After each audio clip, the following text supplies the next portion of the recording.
My husband burst out laughing in the courtroom, pointing at my cheap gray suit and scoffing, "She can't even afford a lawyer." I stood alone before the defendant's table, speechless. Then the judge interrupted. "She doesn't need one." The courtroom fell silent. His lawyer's face turned pale, his hands trembled, his briefcase dropped to the floor, his eyes fixed on the small pin on my lapel, his voice shaking. "Oh my God, is that really her?" My husband still didn't understand until everything began to fall apart. "Thank you so much for being here. I'd love to connect with you. Drop a comment and tell me what country or city are you watching from. Let's build this community together." Quick note: this story contains fictional elements added for storytelling and educational value. Any similarities to particular names or locations are coincidental. However, the lesson I'm conveying holds deep meaning. My husband laughed at me across the Chicago courtroom, his voice echoing off the mahogany walls like some twisted victory bell. He pointed at my plain gray suit, the one I'd deliberately chosen from a discount rack, and told the judge I couldn't even afford a bottom-tier lawyer to defend myself. I stood completely alone at the defense table. The morning light filtered through the tall windows of Cook County Courthouse Room 4C, casting long shadows across the polished floor. Derek sat at the plaintiff's table, flanked by his high-powered attorney, Gerald Hawthorne, a man whose hourly rate could have fed a family for months.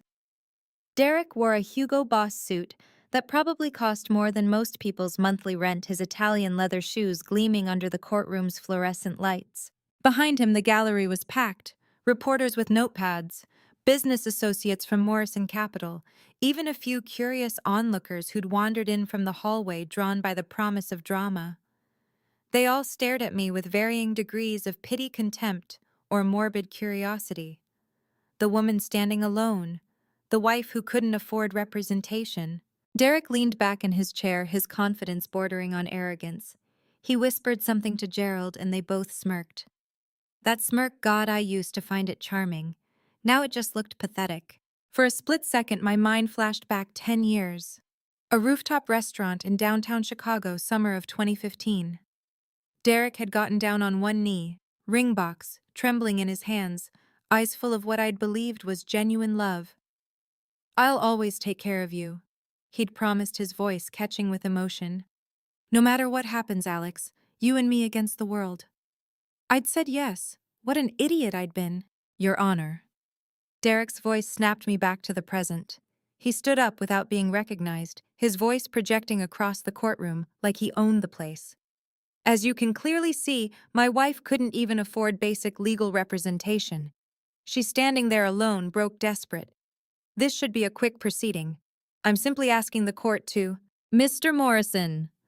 Judge Walsh's voice cut through Derek's monologue like a blade through silk. The judge, a stern-looking man in his early 60s with silver hair and sharp Irish features, looked down from the bench with an expression that could freeze boiling water. "Sit down, now." The courtroom went silent. Derek blinked, caught off guard. "Your Honor, I was just trying to—" "I said sit." Judge Walsh's tone left no room for negotiation. "And for the record, Mrs. Morrison will not need legal representation today." A ripple of confusion spread through the gallery. Derek slowly lowered himself back into his chair, his jaw tight. Gerald leaned over to whisper something urgent in his ear, but Derek waved him off, his eyes fixed on me with barely concealed irritation. I didn't move, didn't smile, didn't give them the satisfaction of seeing any reaction at all. That's when I noticed Gerald Hawthorne's expression change. He'd been shuffling through papers in his leather briefcase, preparing his opening statement, when his gaze drifted across the courtroom and landed on me, more specifically on my lapel. Pinned to the left side of my gray suit jacket was a small piece of jewelry, a black diamond set in platinum shaped like an architectural compass. Most people wouldn't recognize it. Most people would think it was just a quirky brooch, something I'd picked up at a vintage shop. But Gerald Hawthorne wasn't most people. His face went white. Actually white, like someone had drained all the blood from his head in an instant. His hands, which had been confidently gripping a stack of documents, began to tremble. The heavy leather briefcase he'd been holding slipped from his fingers and crashed to the floor with a thunderous bang that made half the courtroom jump. Papers exploded across the polished wood, fluttering around his expensive Italian shoes, like startled birds. "Oh, God," he whispered, his voice barely audible, but somehow carrying in the sudden silence. His eyes were locked on the pin, wide with something that looked a lot like terror. "Is that really her?" Derek turned to look at his lawyer, confused. "Gerald, what the hell?"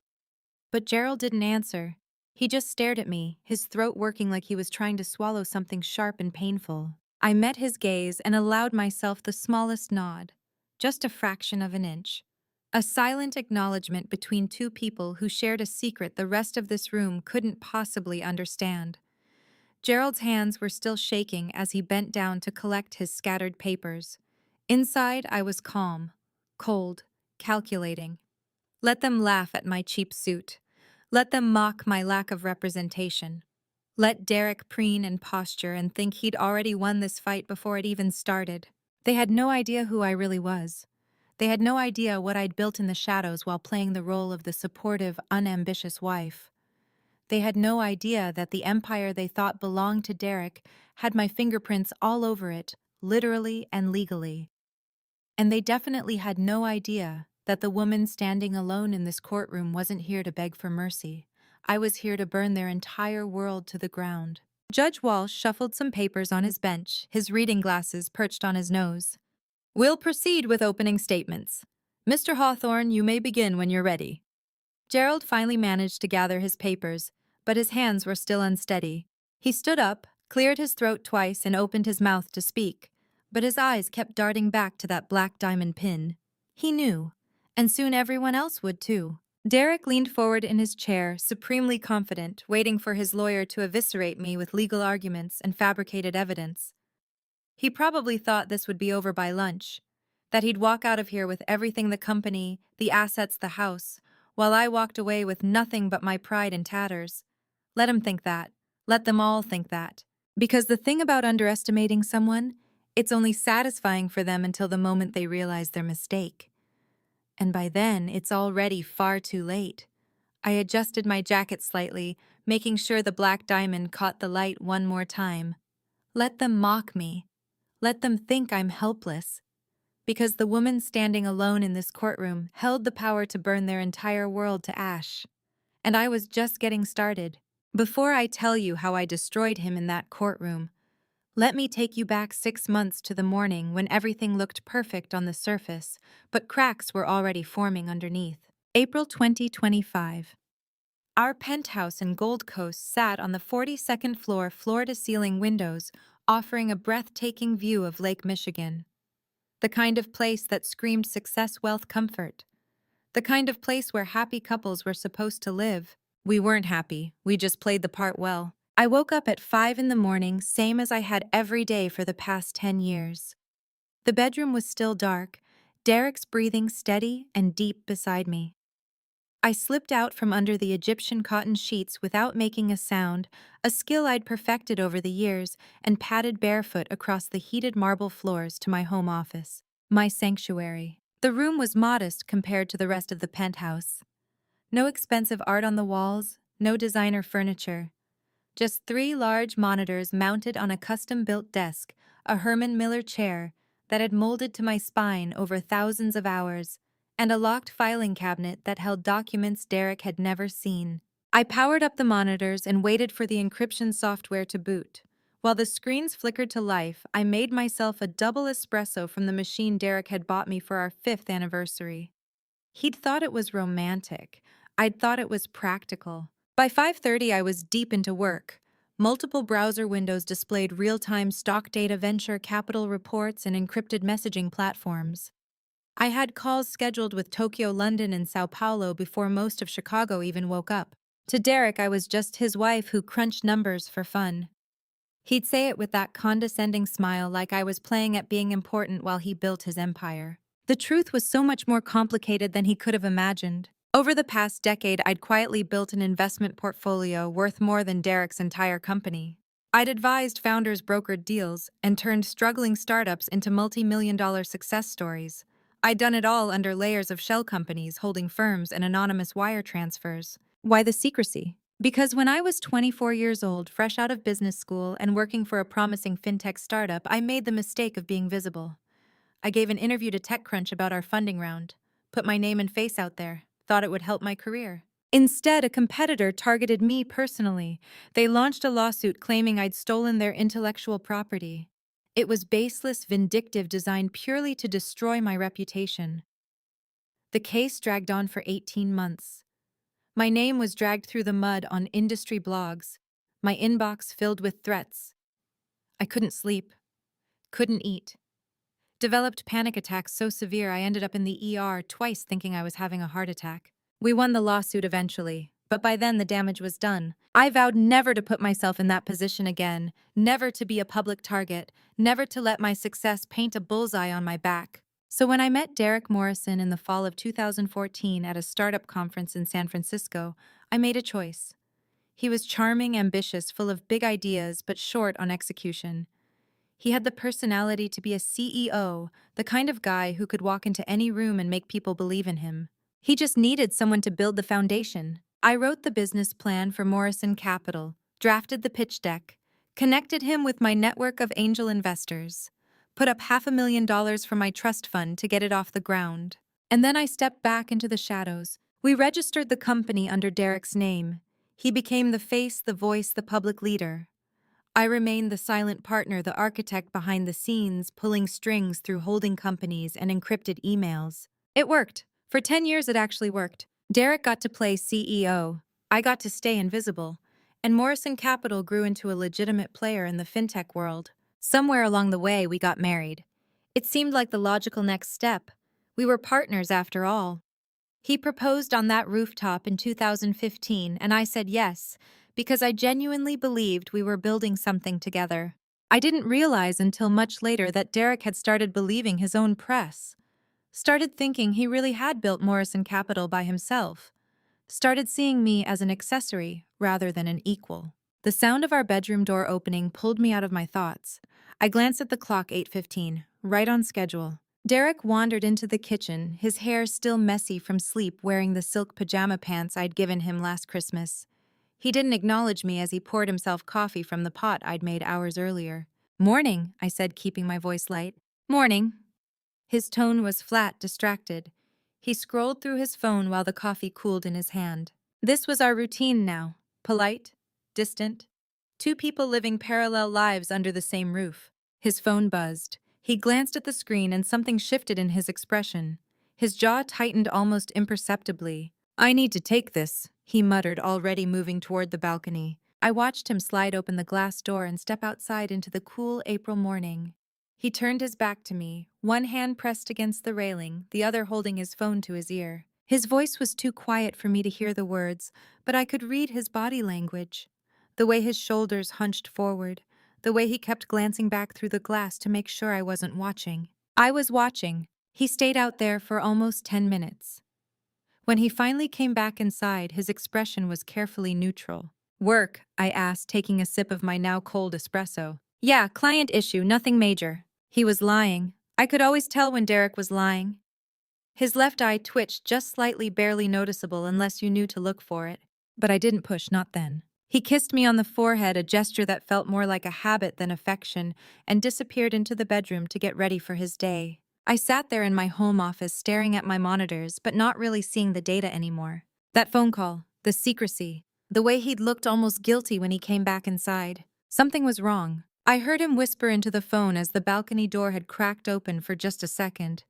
"I told you don't call me when I'm at home." That morning I didn't know yet. I didn't know who he was talking to. I didn't know what he was hiding. But the cracks were already forming, and soon everything would shatter. 3 weeks after that strange phone call, I discovered the truth in the most cliché way possible, a text message on an unlocked phone. It was a Tuesday evening in late May. The kind of mild spring night when Chicago finally remembers it's supposed to be beautiful.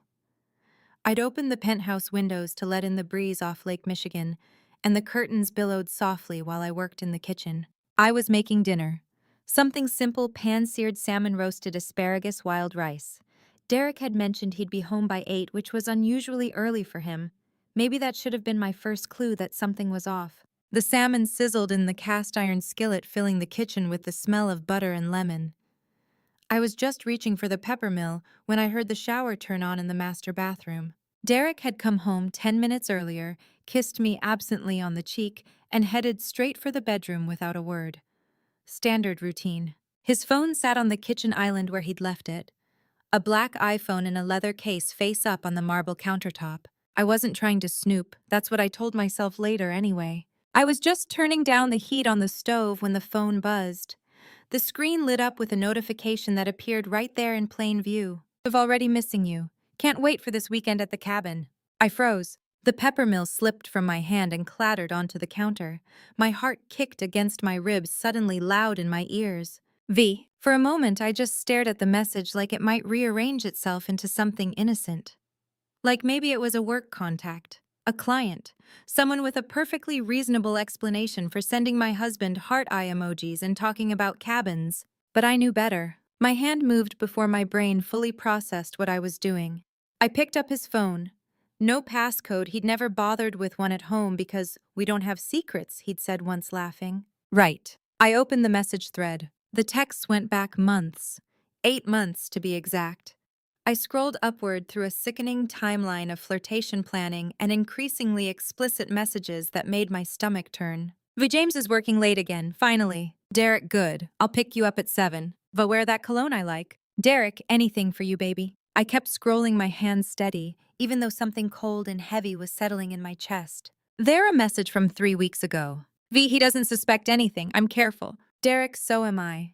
Alex is clueless. She's always buried in her little spreadsheets anyway. Little spreadsheets. I almost laughed. Would have maybe if the betrayal wasn't quite so fresh. Derek thought my work was cute. A hobby. Something to keep me busy while he built his empire. He had no idea that those little spreadsheets represented a financial portfolio worth more than Morrison Capital's entire market valuation. But that was a revelation for another day. I kept reading. The pieces clicked together with brutal clarity. V wasn't just some random woman.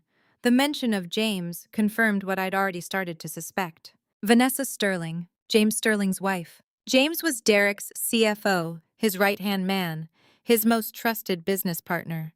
They'd worked together since Morrison Capital's early days. I'd met James and Vanessa at countless company dinners, holiday parties, fundraising galas. Vanessa was striking, tall, polished, always impeccably dressed. The kind of woman who knew exactly how beautiful she was and wielded it like a weapon. And apparently she'd been sleeping with my husband for the better part of a year. My hands were still steady as I scrolled through more messages, photos, plans. A whole secret life Derek had been living while I worked in my office at 5 in the morning thinking we were partners. The shower was still running. I had maybe 5 more minutes before he'd come back out, hair damp, expecting dinner and small talk like everything was normal. I could confront him right now, throw the phone at his head, scream, demand answers. But I didn't. Instead, I took a breath. Then another. I let the cold, calculating part of my brain take over the part that had built a fortune in the shadows, the part that knew how to play the long game. If I confronted him now, he'd scramble. He'd make excuses. He'd probably gaslight me, tell me I was overreacting, that it wasn't what it looked like. And Vanessa would disappear into the background, protected by James's money and their social connections. I needed to be smarter than that. I placed Derek's phone back on the counter exactly where he'd left it. Screen locked. No evidence I'd touched it. Then I turned back to the stove and flipped the salmon. The shower shut off. I heard Derek moving around in the bedroom, drawers opening and closing as he got dressed. A minute later, he appeared in the kitchen doorway wearing sweatpants and a t-shirt, his hair still wet, looking relaxed and comfortable. "Smells great," he said, sliding onto one of the bar stools at the island. He picked up his phone without a second thought and scrolled through it while I plated our food. I watched him from the corner of my eye. The way he smiled slightly at whatever he was reading. The way his thumb moved across the screen, probably texting her back right in front of me. "How was your day?" I asked, keeping my voice light. "Fine. Long meetings, you know how it is." He didn't look up from his phone. "Anything exciting coming up this week?" He hesitated for just a fraction of a second. "Not really. Might have to take a business trip this weekend. Milwaukee, client meeting." "Milwaukee. Right." I set his plate in front of him and he finally put the phone down. We ate in relative silence the way we'd been doing for months now. He didn't notice that I barely touched my food. Didn't notice the way I watched him cataloging every lie. When dinner was over, he kissed me on the forehead again, that same mechanical gesture, and disappeared into his home office to finish some work. I stood alone in the kitchen staring at the dirty dishes in the sink. Derek's text to Vanessa replayed in my mind.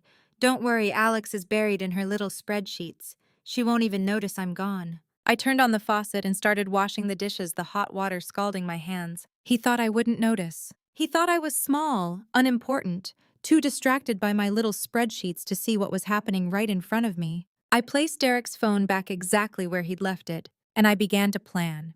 The next morning, while Derek thought I was at my boring accounting job, I made 3 phone calls that would change everything.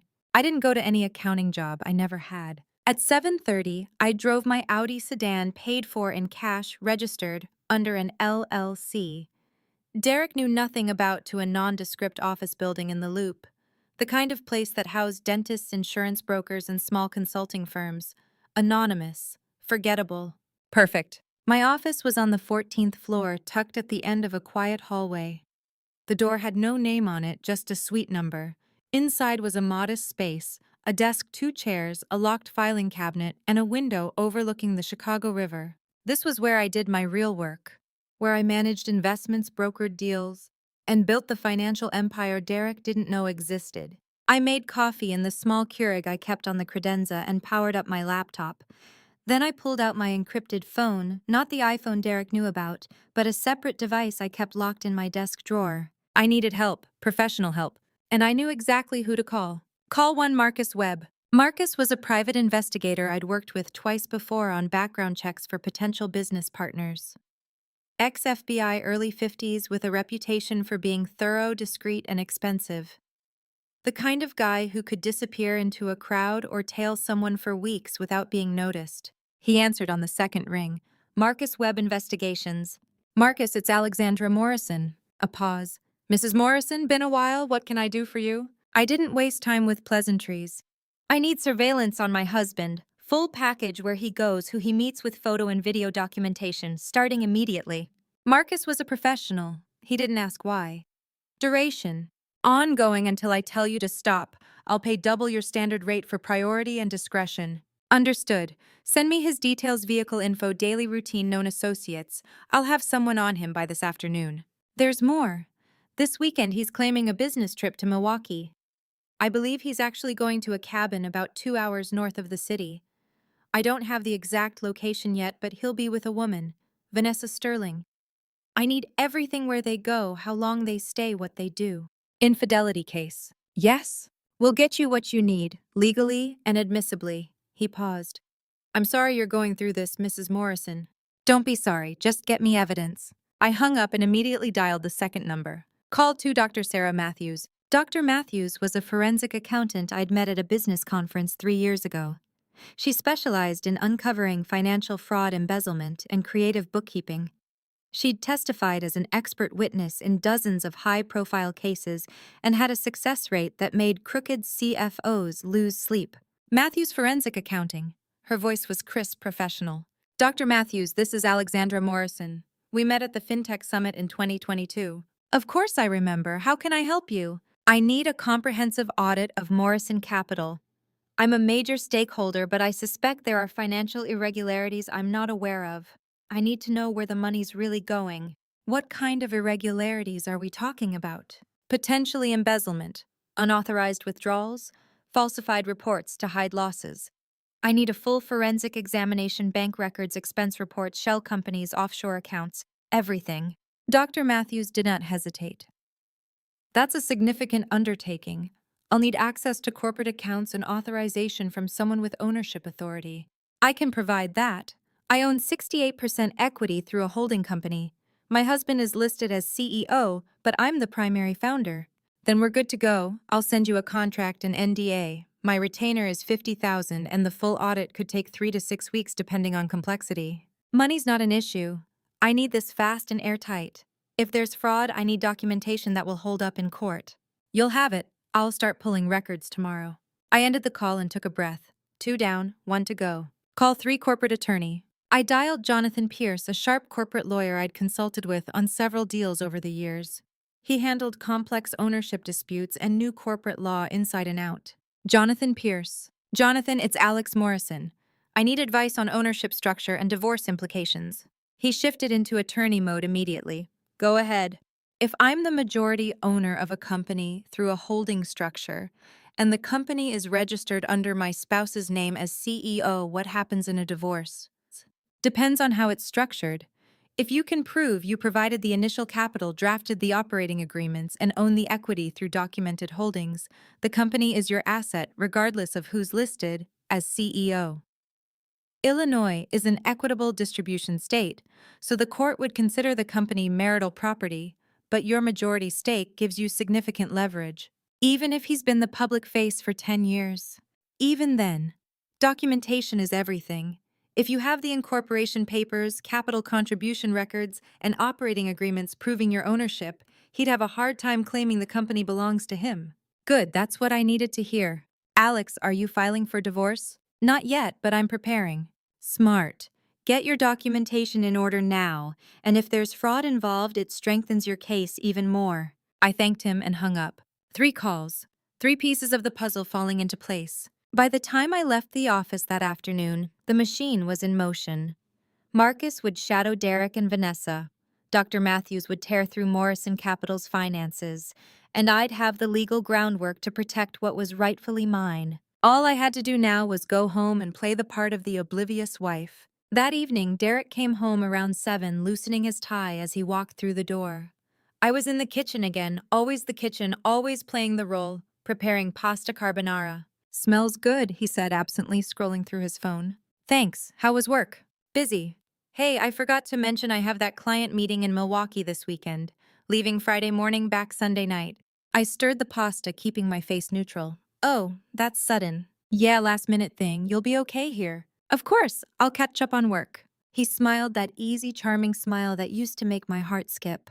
Now it just looked hollow. Friday morning came. Derek packed a duffel bag with casual clothes, his laptop, and a bottle of cologne I'd never seen him wear before. I'll call you when I land, he said, kissing my forehead in that mechanical way he always did now. Safe travels. I stood in the doorway and watched him carry his bag to the elevator, whistling softly. I kissed him goodbye that Friday morning, watching him pack his weekend bag. He had no idea it was the last time I'd ever touch him without disgust. That Saturday night, while my husband was supposedly in a Milwaukee boardroom, I sat alone in my office watching live footage from a lakeside cabin 2 hours north of Chicago. The office was dark, except for the blue glow of my laptop screen. I'd closed the blinds and locked the door. Outside, the city hummed with Saturday night energy couples heading to dinner, tourists wandering the Riverwalk. But up here on the 14th floor, I was completely alone with my husband's betrayal playing out in real time. Marcus Webb had called me at 6:30. I've got a location, sending you the live feed now. The video player loaded on my screen, multiple camera angles. Marcus had positioned himself on public land adjacent to the cabin property, a small clearing near the access road where he had a clear view without trespassing. Completely legal, completely admissible. The cabin itself was rustic but expensive. Large windows, wraparound deck nestled among pine trees with a view of the lake.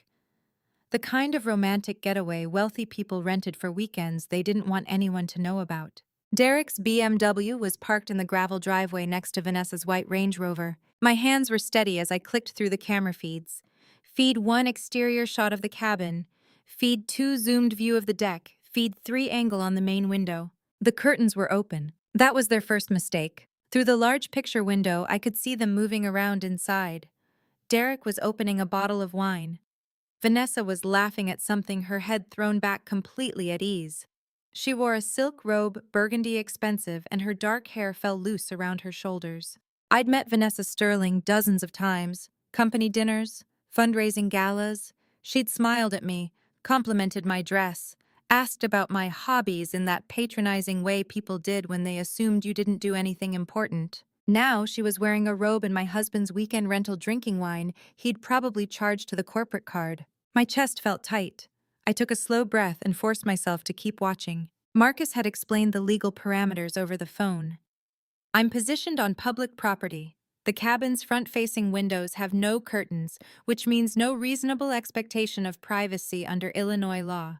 Anything I record from here is admissible. If they step outside, even better, outdoor conversations in public view are fair game. He'd done this before. He knew exactly what he was doing. I watched Derek pour 2 glasses of wine, watched them clink glasses, watched him kiss her slow, deliberate, the kind of kiss that made it very clear this wasn't the first time. Something cold settled in my stomach. For a moment, just a brief, traitorous moment, I felt the crack in my armor. A single tear slid down my cheek before I could stop it. I wiped it away, roughly angry at myself for the weakness. 10 years of marriage. 10 years of partnership, or what I'd thought was partnership. And here he was, kissing another man's wife in a rented cabin, planning to take everything I'd built. I'd let myself feel it for exactly 30 seconds. Then I locked it down. This wasn't about emotion anymore, this was about evidence. Around 8:15, they stepped outside onto the deck. I sat up straighter, turning up the volume on my laptop. Marcus had a directional microphone aimed at the deck, another legal tactic. The deck faced the road, a public-facing area. No walls, no roof, no expectation of privacy. Their voices came through clearly. God, I needed this. Vanessa leaned against the railing, her wine glass catching the last light of the sunset. James has been insufferable lately, always working, never home. At least he's useful. Derek stood behind her, his hands on her waist. Someone has to keep the company running while I handle the big picture. She laughed. You mean while Alex handles the big picture? Derek's expression darkened. Alex doesn't handle anything. She plays around with her little spreadsheets and thinks she's contributing. My jaw tightened. When are you going to leave her? Vanessa turned to face him, her voice dropping to something more serious. We've been doing this for 8 months, Derek. I'm tired of sneaking around. Soon, after I secure the company assets. What does that mean? Derek took a sip of his wine, his tone casual. Morrison Capital is about to go public. Once the IPO happens, the valuation will triple. I just need to make sure everything's locked down in my name before I file for divorce. Alex won't fight it. She's too naive to even realize how much the company's worth. Vanessa smiled slowly. You really think she won't notice? Alex, Derek laughed. She barely pays attention to the business side. She thinks I built Morrison Capital from the ground up. She has no idea how any of it actually works. I stared at the screen, my hands curled into fists. He really believed that. He actually thought I was clueless. What about James? Vanessa asked. He's going to figure out we're together eventually. Let him. By then, we'll both be filing for divorce, and I'll have enough money to make sure you're taken care of. Derek kissed her neck. Trust me. I've thought this through. They went back inside a few minutes later. The feed continued, more wine, more laughter, eventually the lights in the bedroom clicking on, but I'd seen enough. I closed the laptop and sat in the darkness of my office. Derek thought he had it all figured out. He was going to take Morrison Capital, public lock down the assets in his name, divorce me and ride off into the sunset with Vanessa Sterling. He had no idea that Morrison Capital didn't belong to him. It never had. I stood up and walked to the far wall where a small safe was hidden behind a framed print of the Chicago skyline. I'd installed it myself 3 years ago, back when I'd started keeping certain documents separate from our home files. The safe beeped as I entered the code. Inside were several folders, but I pulled out the thickest one, a manila envelope I hadn't opened in years. I spread the contents across my desk under the dim glow of my desk lamp. Incorporation papers for Morrison Capital, LLC. Dated March 15, 2014. Every page bore my signature, my lawyer's signature, the signatures of the angel investors I'd brought to the table. Derek's signature appeared exactly once as authorized representative. Not founder, not owner, representative. I'd written the business plan, drafted the operating agreement, put up the initial $500,000 from my trust fund. Connected. Derek with every investor, every early client, every opportunity that had built Morrison Capital into what it was today. The company wasn't his, it was mine. Derek just didn't know it yet. I carefully placed the documents back in the safe and locked it. I turned off the screen and walked to my safe.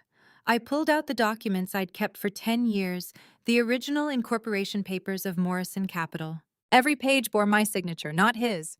3 weeks later, Dr. Sarah Matthews called me with results that made the affair look like a minor inconvenience. I was sitting in my secret office on the 42nd floor of the Chicago Board of Trade building when her name flashed across my laptop screen. It was 7:30 p.m. on a Wednesday evening in mid-June, and the city lights stretched out below me like a glittering web of secrets.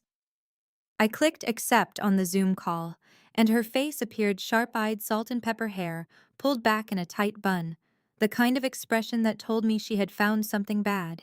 "Good evening, Alex," Dr. Matthews said, her voice clipped and professional. "I need to walk you through what I found. And I'm warning you now, it's worse than we thought." I leaned forward, my hands folded on the desk. How much worse? She didn't waste time. She pulled up a spreadsheet on her screen and tilted her laptop so I could see it clearly. Morrison Capital is not profitable. According to the official quarterly reports that Derek submitted to your board of directors, the company posted a net profit of $3.4 million over the last 18 months. But those numbers are fabricated. My jaw tightened. What are the real numbers? Morrison Capital has lost $6.2 million during that same period. The air seemed to leave the room. $6.2 million, not profit, loss. How is that possible? I asked, my voice steady despite the shock coursing through me. We have auditors. We have board oversight. You have James Sterling. Dr. Matthews replied, her tone darkening. Your CFO created what we call a shadow ledger, a second set of books designed to hide the real financial state of the company. He layered the fraud across multiple subsidiaries, used offshore wire transfers and backdated invoices to make it look like Morrison Capital was landing major contracts. But when I traced every transaction back to the source, the discrepancies were impossible to ignore. She clicked to the next slide, and I saw a side-by-side comparison, the official general ledger on the left showing steady profits, and the forensic adjusted ledger on the right showing a steep decline into the red. James is good, Dr. Matthews continued. He knew exactly how to manipulate the numbers to pass a standard audit. But forensic accounting doesn't lie. I subpoenaed records from your shell companies, Meridian Ventures, Cascade Holdings, and Silverline Capital, and cross-referenced every wire transfer. That's how I found the shadow ledger. I nodded slowly, absorbing the weight of her words. James Sterling, my CFO. A man I had trusted to manage the financial backbone of Morrison Capital. A man who had sat across from me at board meetings, shaken my hand, and called me a visionary investor. And all the while he had been orchestrating a multi-layered fraud. And Derek? I asked, my voice cold. Dr. Matthews' expression hardened. Derek withdrew $4.7 million from Morrison Capital over the past 18 months. $4.7 million. She pulled up another spreadsheet and I saw the breakdown. Penthouse purchase, Gold Coast, Chicago. $2.1 million, January 2024. Porsche 911. Turbo S 187,000. March 2024. Luxury travel Maldives. Paris Lake Como 953,000. Multiple transactions. April 2024 to May 2025. Jewelry purchases. Cartier Tiffany & Company. 471,000. Purchased under Vanessa Sterling's name. May 2024 to April 2025. Personal cash withdrawals and miscellaneous. 989,000. Various dates. 2024 to 2025. I stared at the numbers, my mind calculating, cross-referencing. The penthouse Marcus Webb had photographed Derek and Vanessa entering it 2 weeks ago. The Porsche, I had seen it parked in the executive lot, but Derek had told me it was a company lease. The travel expenses, those were the business trips to Milwaukee, San Francisco, New York. Except they weren't business trips at all. And the jewelry. Nearly $500,000 in jewelry purchased in Vanessa Sterling's name, James Sterling's wife. How did he move that much money without triggering internal controls, I asked. James signed off on every withdrawal, Dr. Matthews said. As CFO, he had the authority to approve large transactions. He categorized them as business development, executive compensation, and client acquisition costs. On paper, it looked legitimate, but when I compared the claimed expenses to actual deliverables contracts, Signed clients onboarded, revenue generated. There was nothing. It was all fabricated. She paused, then added quietly, "And here's the part you need to understand, Alex. If you hadn't secretly invested $7 million into Morrison Capital over the past 8 months through your shell companies, this company would have collapsed 8 months ago. You saved it." I blinked. I had known I was propping up the business, quietly wiring funds through offshore accounts to cover payroll and operational costs. But hearing it stated so plainly, "You saved it," felt surreal. James received kickbacks. Dr. Matthews continued pulling up a series of wire transfers. Derek was paying him $1.2 million to look the other way and actively help cover up the fraud. I found encrypted emails between them, discussing how to manage the numbers and keep Alex in the dark. My hands curled into fists. Derek and James conspiring, stealing, destroying the company I had built from the ground up. Dr. Matthews' voice softened. "I have 347 pages of documentation. Bank statements, email correspondence, wire transfer records, server logs. This is ironclad, Alex." There was a long silence. Then she asked, "Can I testify in court?" I didn't hesitate. "Absolutely." She nodded. "I'll prepare a formal affidavit and be ready within 60 days. The screen went dark as the call ended, and I sat alone in the silence of my office, the city glowing below me. I had evidence of the affair. I had evidence of embezzlement. Now I needed one final piece of the puzzle.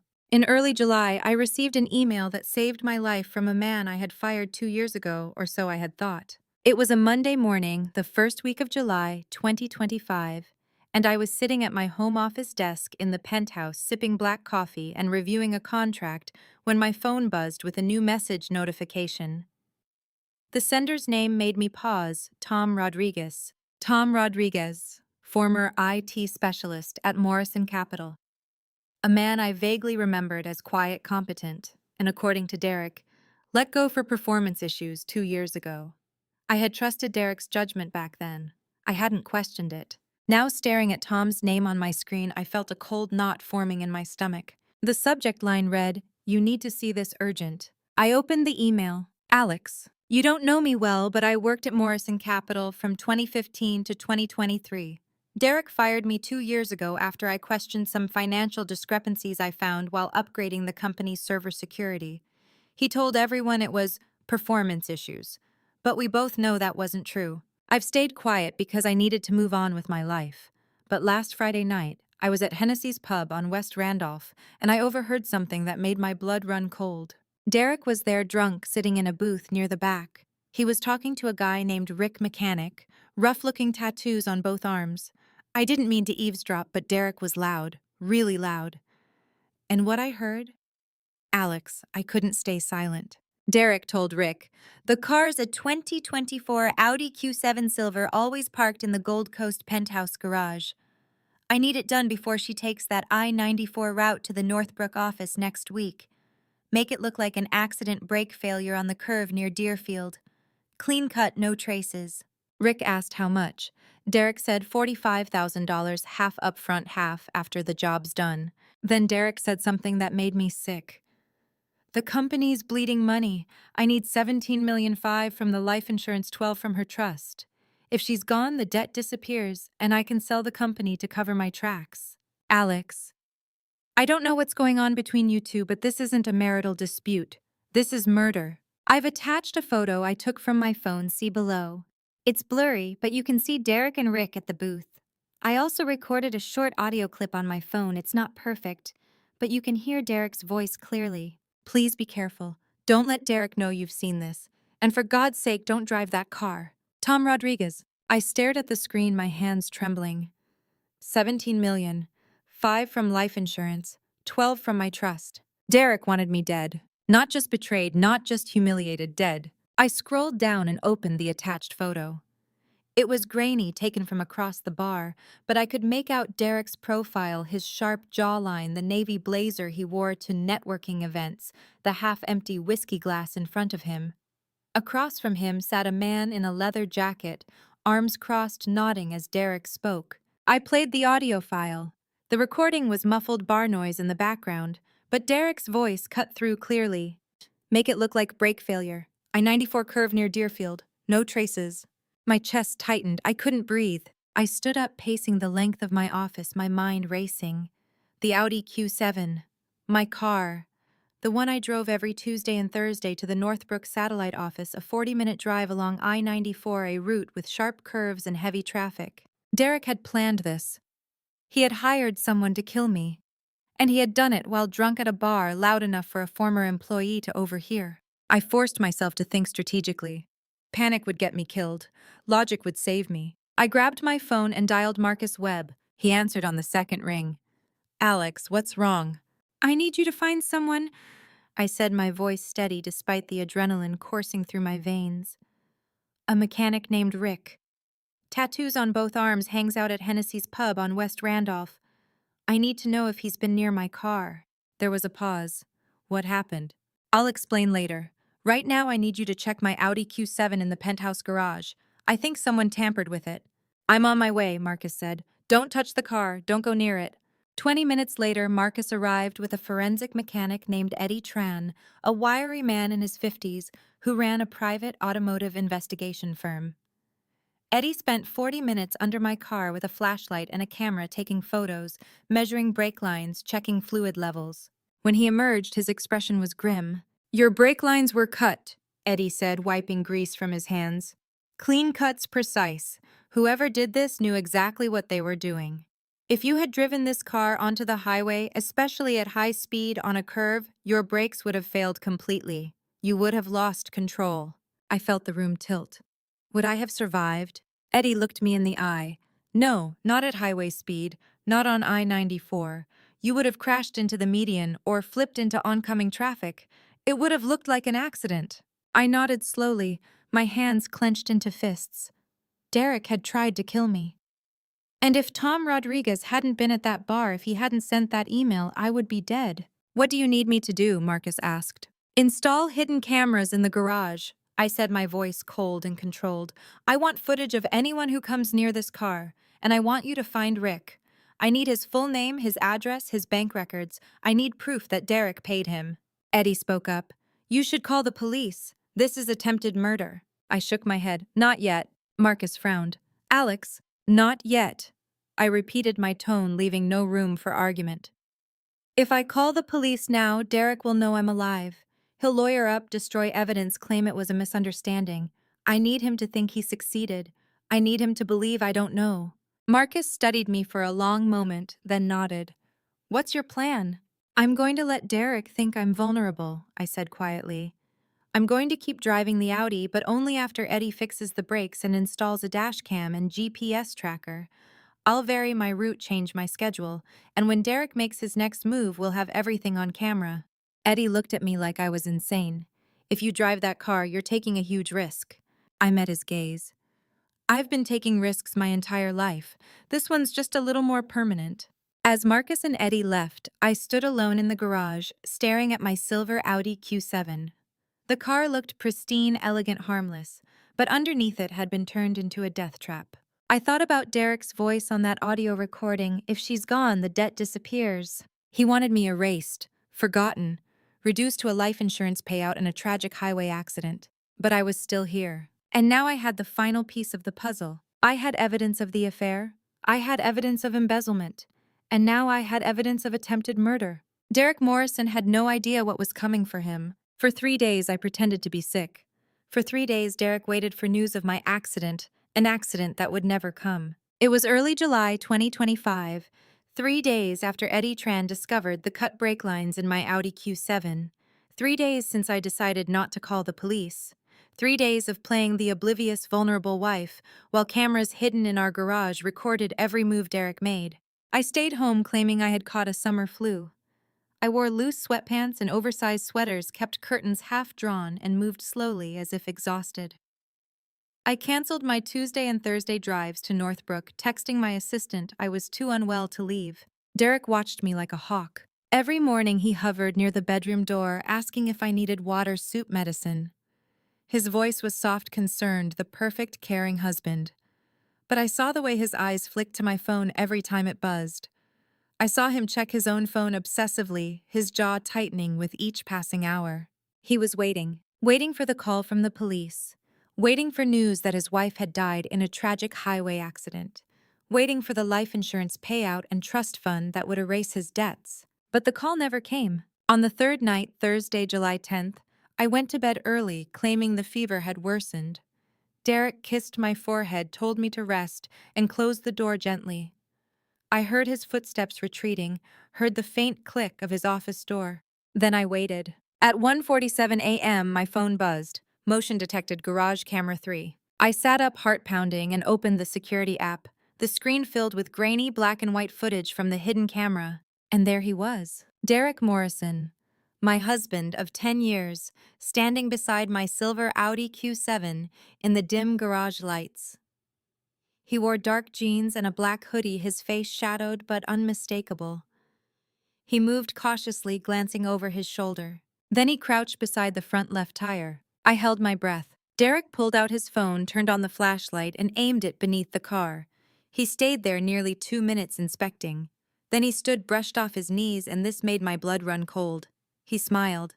Not a nervous smile, not relief, a cold, satisfied smile. The smile of a man who believed his plan had worked. He pulled out his phone, typed quickly, hit send. Seconds later, my phone buzzed. A text from Derek to someone labeled R. Derek, all set, it's done. Lay low for a while. I stared at the message, hands trembling. He thought the brake lines were still cut. He thought I was going to die the next time I drove. And he was texting his accomplice Rick Stevens to disappear. I took a screenshot, saved the footage, texted Marcus Webb. Alex got it. He checked the car, smiled, texted R. Footage is clear. Marcus bringing in Rick Stevens tomorrow morning. The next morning, Marcus knocked on the door of Stevens' auto repair on the south side. Inside, a man in grease-stained coveralls looked up from beneath a Ford pickup hood. Rick Stevens, late 40s, muscular tattoos on both arms, the man from Tom Rodriguez's photo. Marcus held up his phone, showing Rick a photo of Derek transferring $22,500 into an account labeled R. Stevens, June 28, 2025. Rick's face went pale. "We need to talk," Marcus said quietly. "You need to decide whether you want 20 years in prison for attempted murder or whether you want to cooperate." Rick stared at the photo, hands shaking. "I didn't think he was serious," Rick said hoarsely. "He said his wife was cheating, trying to steal his company, that he just wanted to scare her." Marcus didn't blink. "You cut her brake lines." Rick looked away. "Yeah. Derek Morrison paid you $45,000. Rick nodded, half up front, half after. Marcus pulled out a tablet. Illinois Statute 720 ILCS 5/8-4 attempted murder. 20 to 40 years. But if you cooperate, full confession, bank records, recorded calls, the prosecutor might offer immunity in exchange for testimony against Derek Morrison. Rick's eyes widened. Immunity? You walk away, Derek goes to prison, but you give me everything, right now. Rick pulled out his phone, opened his banking app. June 28, 2025. 22,500 wire from D. Morrison. July 9th, 2025, 22,500 wire from D. Morrison. Total 45,000. Then Rick played a voicemail. Derek left July 8th. "Rick, it's Derek. Finish the job this weekend. She's driving to Northbrook Tuesday. Make sure the brake lines are clean, no evidence, no traces. Call me when it's done." Derek's voice was clear, calm, methodical, not panicking, not emotional, giving murder instructions like ordering takeout. Marcus copied the voicemail, photographed the records, handed Rick a business card. "Stay in Chicago. Don't leave. The prosecutor will contact you within 48 hours. Rick nodded, face ashen. "Is she okay, Mrs. Morrison?" Marcus looked at him coldly. "No thanks to you." That evening, Marcus sent me everything: bank records, voicemail, Rick's signed confession, garage footage of Derek at 2 a.m. I sat alone in my secret office on the 42nd floor, city lights glowing below, and reviewed the evidence. Evidence of affair, cabin footage, Derek plus Vanessa, text messages, can't wait for this weekend. 8 months of messages, evidence of embezzlement. Forensic audit, 6.2 million loss. Derek withdrew 4.7 million. James Sterling's shadow ledger. Alex's secret 7 million investment. Evidence of attempted murder. Tom Rodriguez's warning email. Cut brake lines, forensic report. Garage footage. Derek's cold smile text message. Rick Stevens confession. 45,000 payment. Derek's voicemail. I had everything. Every lie, every theft, every betrayal, every attempt to erase me. Now I had to decide divorce court or criminal court. I leaned back in my chair, staring at the Chicago skyline and smiled. I chose both. On a Friday morning in late July, Derek came home to find divorce papers waiting for him on the kitchen counter. It was July 25th, 2025, exactly 2 weeks after the night he had crept into our garage at 2 a.m. to inspect my car with that cold, satisfied smile. 2 weeks since Rick Stevens had confessed to Marcus Webb. 2 weeks since I had decided to destroy Derek Morrison in every way possible. I was sitting at the kitchen island sipping black coffee from a white ceramic mug, dressed in a crisp cream blouse and tailored gray slacks. The morning sunlight poured through the floor-to-ceiling windows of our Gold Coast penthouse, casting long shadows across the marble countertops. On the counter in front of Derek, centered perfectly between the coffee maker and the fruit bowl, sat a manila folder with the words, "Petition for Dissolution of Marriage," printed across the top in bold black letters. Derek froze in the doorway, his briefcase still in his hand, staring at the folder like it was a bomb. "What is this?" he asked, his voice careful, controlled. I set down my coffee mug and looked at him calmly. "I'm filing for divorce." For a moment, Derek didn't move. His face was blank, unreadable. Then he set his briefcase down slowly and walked toward the counter, his eyes never leaving the folder. "Alex," he said softly, his tone shifting into the warm, concerned voice he used when he wanted something. "Come on, we can work this out. Whatever's bothering you, we can talk about it. We've been married for 10 years. You don't just throw that away." "I'm not throwing it away," I interrupted, my voice steady and cold. "You did, when you started sleeping with Vanessa Sterling." The air in the room seemed to freeze. Derek's face went pale. His mouth opened, then closed. He glanced at the divorce papers, then back at me, his mind clearly racing to figure out how much I knew. I don't know what you're talking about," he said, but his voice cracked slightly, betraying him. I picked up my phone, swiped to the photo album Marcus had compiled, and held it up so Derek could see. On the screen was a photo from the cabin surveillance footage, Derek and Vanessa tangled together on a couch, her head on his shoulder, his hand resting on her thigh. "Lake Cabin," I said quietly. "May 24th. You told me you were in Milwaukee for a business meeting." Derek stared at the photo, his jaw tightening. For a moment I thought he might try to deny it, to spin some elaborate lie. But then something shifted in his expression. The concern disappeared. The warmth vanished. His eyes hardened. "You've been following me?" he asked, his voice low and dangerous. "I've been protecting myself," I replied evenly. Derek slammed his hand down on the counter, making the coffee mug rattle. "How dare you? How dare you invade my privacy like that? You think you can just spy on me, take photos, and then blackmail me?" I didn't flinch. "I'm not blackmailing you, Derek. I'm divorcing you." "You won't get anything," he snarled, his face flushing red with anger. "You think you can just walk away with half of everything I've built. Morrison Capital is mine. I built that company from the ground up. You've been nothing but a silent partner sitting on the sidelines while I did all the real work." I took a slow sip of my coffee, letting his words hang in the air. "We'll see," I said calmly. Derek's eyes flashed with fury. "You have no idea what you're starting, Alex. You think you're so smart, so strategic. But you're nothing without me. You're a glorified accountant who got lucky because I let you invest. And now you want to destroy me because I made one mistake." "One mistake?" I repeated, my voice dangerously quiet.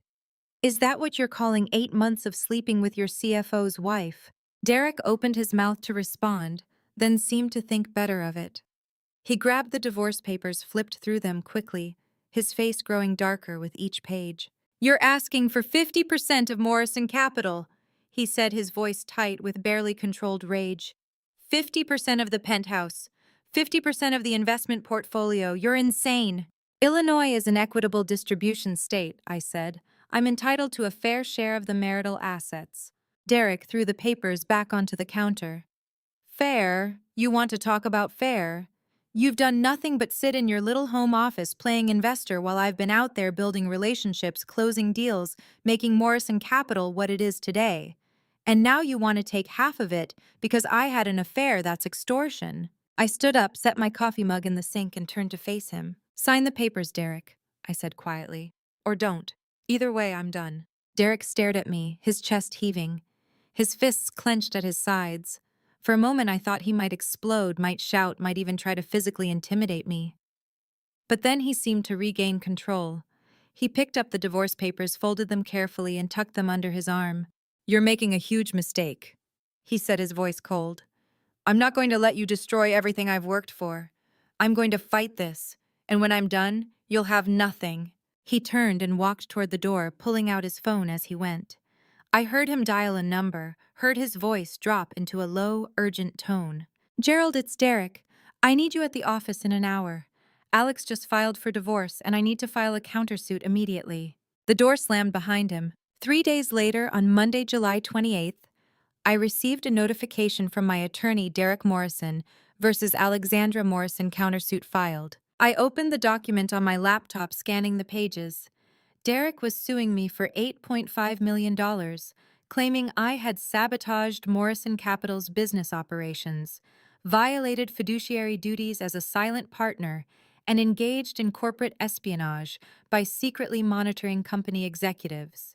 I read the allegations twice, my mind processing the implications. Derek thought he was being clever. He thought that by going on the offensive, by painting me as the villain, he could shift the narrative in his favor. He thought he could intimidate me into backing down, into accepting a smaller settlement, into disappearing quietly. He had no idea what was coming. I closed the laptop and leaned back in my chair, staring out the window at the Chicago skyline. The sun was setting, casting the city in shades of amber and gold. Derek wanted to destroy me in court. He wanted to make me the villain. He wanted to win. I let him believe he could, because the higher he climbed, the harder he would fall. And I was going to make sure that fall was devastating. While Derek was building his case against me, my private investigator uncovered something unexpected. Something that had nothing to do with Derek at all. It was early August 2025, a Thursday afternoon, and I was sitting in my secret office on the 42nd floor, reviewing surveillance footage for the third time that week. Marcus Webb had been tailing Vanessa Sterling for the past 2 weeks, documenting her movements, tracking her phone activity, mapping her connections. I had expected more footage of her with Derek, more lunches, more late-night rendezvous, more evidence for the divorce proceedings.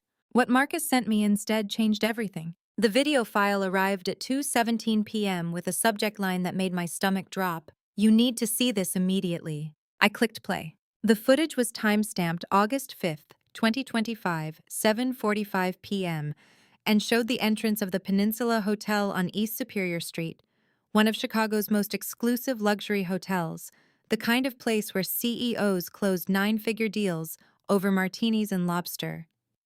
The camera angle was perfect, positioned across the street with a clear view of the revolving glass doors. And there was Vanessa Sterling. She stepped out of a black town car, dressed in a sleek emerald green dress that clung to her frame, her dark hair pulled back into an elegant chignon.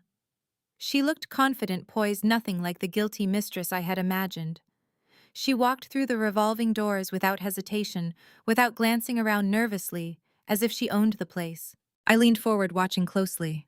30 seconds later, a man emerged from a different car, a silver Audi A8, and followed her inside.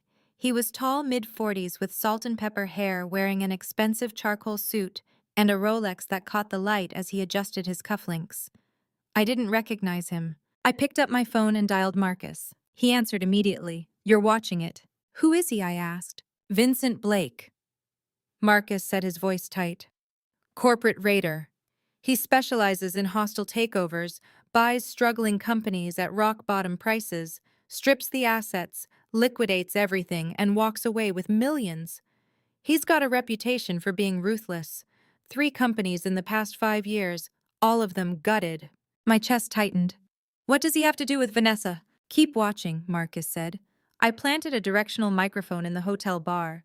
The audio's not perfect, but you'll get the idea. I clicked to the next file, audio recording Peninsula Hotel Bar, August 5th, 8:02 p.m. The recording started with the ambient noise of clinking glasses, low conversations, soft jazz playing in the background. Then I heard Vanessa's voice, clear and unmistakable. Vanessa. How much longer do we need to keep this charade going? Derek's getting nervous. He thinks Alex is going to take him for everything. A man's voice, deep, smooth, amused. Vincent Blake. Let him be nervous. Nervous people make mistakes. And Derek Morrison has been making mistakes for months. Vanessa laughing. You mean the embezzlement? That was your idea, remember? My hands froze on this keyboard. What? Vincent. I suggested he borrow a little capital to fund his lifestyle. I didn't think he'd be stupid enough to steal almost $5 million, but it worked perfectly. Morrison Capital is hemorrhaging money. The board's losing confidence. Investors are starting to ask questions. In another 3 months, the company will be desperate for a buyer. Vanessa, and that's when you swoop in. Vincent. Exactly. I'll offer them $12 million for the company far below market value, but they'll have no choice. Derek will have driven it into the ground. Once I own it, I'll sell off the assets, the office building, the client contracts, the intellectual property. Conservative estimate, 20 million, maybe 25. Vanessa, and my cut. Vincent, 15%, 3 million, just like we agreed. I felt the air leave my lungs. 3 million. Vanessa wasn't just Derek's mistress. She was orchestrating the destruction of Morrison Capital for a payout. Vincent, what about James? Does he suspect anything? Vanessa dismissive. James, please. He's too busy covering Derek's tracks to notice what I'm doing. Besides, once this is over, I'll divorce him and take half of everything he's hidden offshore. He's been useful, but I'm done with him. Vincent and Derek. Vanessa. Derek's already served his purpose. He stole the money, drove the company into debt, and alienated the board. Once you buy Morrison Capital, I'll disappear. He won't even know what hit him. Vincent chuckling. What if his wife fights back Alex Morrison? I've heard she's got some offshore investments. Could she bail out the company before we make our move? There was a pause. Then Vanessa laughed, a cold, condescending laugh that made my blood boil. Vanessa. Alex. She's nobody.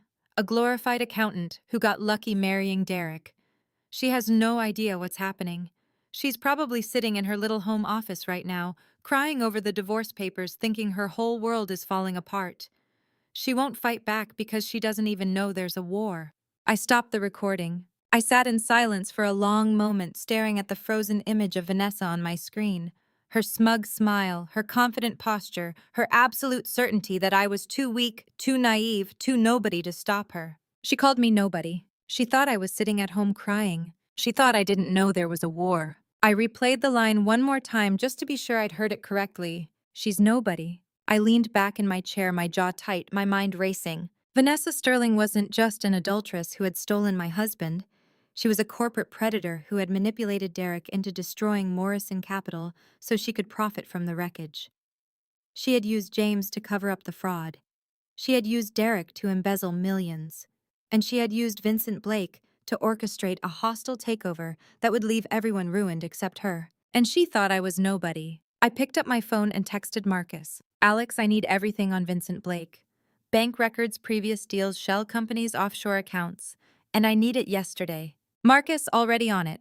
I'll have a full dossier by tomorrow morning. I set the phone down and stared out at the Chicago skyline, the city lights beginning to flicker on as the sun dipped below the horizon. Vanessa Sterling had made this personal. She had mocked me, underestimated me, called me nobody. That was her first mistake. Her second mistake was thinking she could destroy Morrison Capital without me noticing. Her third mistake was thinking she could walk away with $3 million while everyone else burned. I pulled up a blank document on my laptop and started typing notes outlining a strategy connecting the dots. Vanessa wasn't just a mistress. She was a co-conspirator. And that meant she was vulnerable in ways Derek wasn't. If I could prove she had orchestrated the embezzlement, that she had manipulated Derek into committing fraud, that she had conspired with Vincent Blake to engineer a hostile takeover, then I could destroy her in court. I could freeze her assets. I could have her prosecuted for conspiracy fraud and racketeering. And I could make sure she never saw a single dollar of that $3 million commission. I saved the document, closed my laptop, and stood up, walking to the floor-to-ceiling windows overlooking the city. Vanessa Sterling wasn't just a mistress. She was a corporate predator. And she had just made this war personal. 3 months later, we returned to where this story began, a crowded courtroom in late October with Derek mocking me and me standing alone. It was Monday, October 27th, 2025, and the summer heat had given way to the sharp chill of a Chicago autumn. The trees lining Daly Plaza had turned gold and rust, and the morning sky was overcast, threatening rain. I had spent the past 3 months preparing for this moment, gathering evidence, coordinating with Marcus Webb, building an airtight case that would dismantle Derek Morrison piece by piece. But before I stepped into that courtroom, I had one small detail to take care of. At 8:45 a.m., 15 minutes before the trial was set to begin, I stood at the coffee cart outside Cook County Courthouse waiting. I wore a tailored charcoal gray suit, the kind that whispered authority without shouting. My hair was pulled back into a sleek, low bun, and on the lapel of my jacket, just above my heart, I had pinned a small, elegant black diamond brooch, a single stone set in white gold, understated but unmistakable to anyone who knew what it meant. I sipped my black coffee slowly, watching the entrance. At 8:52 a.m., Gerald Hawthorne appeared. Derek's attorney walked briskly up the courthouse steps, his leather briefcase in one hand, his phone in the other, his expression focused and confident. He was a man who believed he was about to win a very straightforward case. His client's vindictive ex-wife had sabotaged a business, and now she would pay $8.5 million in damages. He didn't notice me at first. I set my coffee cup down on the cart and adjusted the collar of my jacket, making sure the black diamond pin caught the light. Then I looked directly at him. Gerald's eyes flicked toward me, a casual glance, the kind you give a stranger in a crowded public space. But then his gaze locked onto the pin. His steps faltered. His face went pale. I held his gaze for exactly 3 seconds. Then I gave him a single slow nod. "I know that you know." Gerald's mouth opened slightly as if he wanted to say something, but no words came out. His hand tightened around the handle of his briefcase. He glanced away, then back at me, then away again, as if trying to process what he was seeing. I picked up my coffee, turned, and walked calmly toward the courthouse entrance, leaving him standing there frozen. At 9:15 a.m. I stepped into courtroom 4C. The room was exactly as I had imagined it. Dark wood paneling, high ceilings, rows of wooden benches filled with spectators, journalists, and curious onlookers who had read about the Morrison divorce case in the Chicago Tribune. At the front of the room sat Judge Margaret Walsh, a woman in her early 60s, with steel gray hair and a reputation for no-nonsense rulings. Derek was already seated at the plaintiff's table, dressed in a navy suit that probably cost more than most people's monthly rent. He looked confident, relaxed, almost smug. Beside him sat Gerald Hawthorne, who had just entered through the side door and now looked like he had seen a ghost. I walked down the center aisle slowly, my heels clicking against the polished floor. Every head in the room turned to look at me. I kept my eyes forward, my expression calm, unreadable. Derek leaned over and whispered something to Gerald, then turned to look at me. His eyes swept over my gray suit, my lack of an attorney, my solitary walk to the defendant's table. And then he smiled, that cold, mocking smile I had seen so many times before. He leaned back in his chair and said loud enough for the people in the front row to hear, "She couldn't even afford a lawyer." A few people in the gallery shifted uncomfortably. Some looked at me with pity. Others looked at Derek with distaste. I set my briefcase down on the defendant's table, pulled out my chair, and sat down without reacting. Judge Walsh banged her gavel once. "We will now begin proceedings in the matter of Morrison versus Morrison. Counselor Hawthorne, you may present your opening statement." Gerald stood up slowly. His face was still pale. He glanced at me, then at the pin on my lapel, then back at the judge. His hands were shaking slightly as he opened his briefcase and pulled out a thick folder of documents. Then he froze. His eyes locked onto the black diamond pin again. And in that moment, I saw the exact second Gerald Hawthorne realized who I was. Not Derek's wife. Not a glorified accountant. Not a nobody. His briefcase slipped from his hands and hit the floor with a loud thud. Paper scattered across the polished wood. The courtroom went silent. Derek turned sharply toward him. "Gerald, what the hell?" But Gerald wasn't looking at Derek. He was staring at me, his mouth slightly open, his face drained of all color. "Oh my God," Gerald whispered, barely audible. Then louder, his voice cracking with disbelief. "Is that really her?" Judge Walsh frowned. "Counselor, pull yourself together." Gerald blinked, shook his head as if trying to clear it, and bent down to gather his papers. His hands were trembling. He stood up, adjusted his tie, and took a deep breath. "Your Honor," Gerald began, his voice unsteady. My client, Mr. Derek Morrison, is here today because his wife, the defendant, Miss Alexandra Morrison, engaged in deliberate systematic sabotage of Morrison Capital, a technology consulting firm that Mr. Morrison built from the ground up over the past 10 years. He paused, swallowed hard, and continued. Ms. Morrison used her position as a silent investor to undermine business operations, interfere with client relationships, and spread false information about the company's financial health. As a direct result of her actions, Morrison Capital has suffered damages totaling $8.5 million. We are here today to hold her accountable. Judge Walsh looked at Gerald, then at me. Counselor, do you have evidence to support these claims? Gerald nodded quickly. Yes, Your Honor. We have financial records, email correspondence, and testimony from company executives. Judge Walsh turned to me. Ms. Morrison, do you have legal representation? The entire courtroom seemed to hold its breath. I stood up slowly, smoothing the front of my jacket. The black diamond pin glinted under the fluorescent lights. I looked directly at Judge Walsh, my voice steady and clear. Your Honor, I will be representing myself in these proceedings. There was a murmur from the gallery. Derek's smug smile widened. I continued, my voice calm and unwavering. And I have evidence of my own. Gerald's face went white. Judge Walsh raised an eyebrow. Understood. We will proceed. Mr. Hawthorne, call your first witness. I placed a single document on the defendant's table, the original incorporation papers for Morrison Capital, dated March 15, 2014. Judge Walsh looked at me expectantly. Gerald Hawthorne was halfway through pulling a file from his briefcase, preparing to call his first witness when I spoke. Your Honor, I said clearly, my voice steady. Before Mr. Hawthorne calls his first witness, I would like to present evidence that directly contradicts his opening statement. Gerald froze. Derek's smug smile faltered. Judge Walsh raised an eyebrow. Proceed, Ms. Morrison. I picked up the document, a single stack of papers stapled together, slightly yellowed with age, but still perfectly legible. I walked slowly to the center of the courtroom, holding the papers so everyone could see the header. Articles of Organization, Morrison Capital LLC filed, March 15, 2014, State of Illinois. Your Honor. I began, my voice calm and measured. Mr. Hawthorne stated in his opening that Derek Morrison built Morrison Capital from the ground up over the past 10 years. That statement is false. Derek shot to his feet. That's impossible! Judge Walsh slammed her gavel. Mr. Morrison, sit down. You will have your turn to speak. Derek sat, but his face was red, his jaw clenched. I continued unfazed. Morrison Capital LLC was incorporated on March 15, 2014. According to these documents, there are two founding members listed. Derek Morrison holds 32% equity. I, Alexandra Morrison, holds 68% equity. The courtroom erupted in whispers. Journalists in the back row leaned forward, scribbling notes furiously.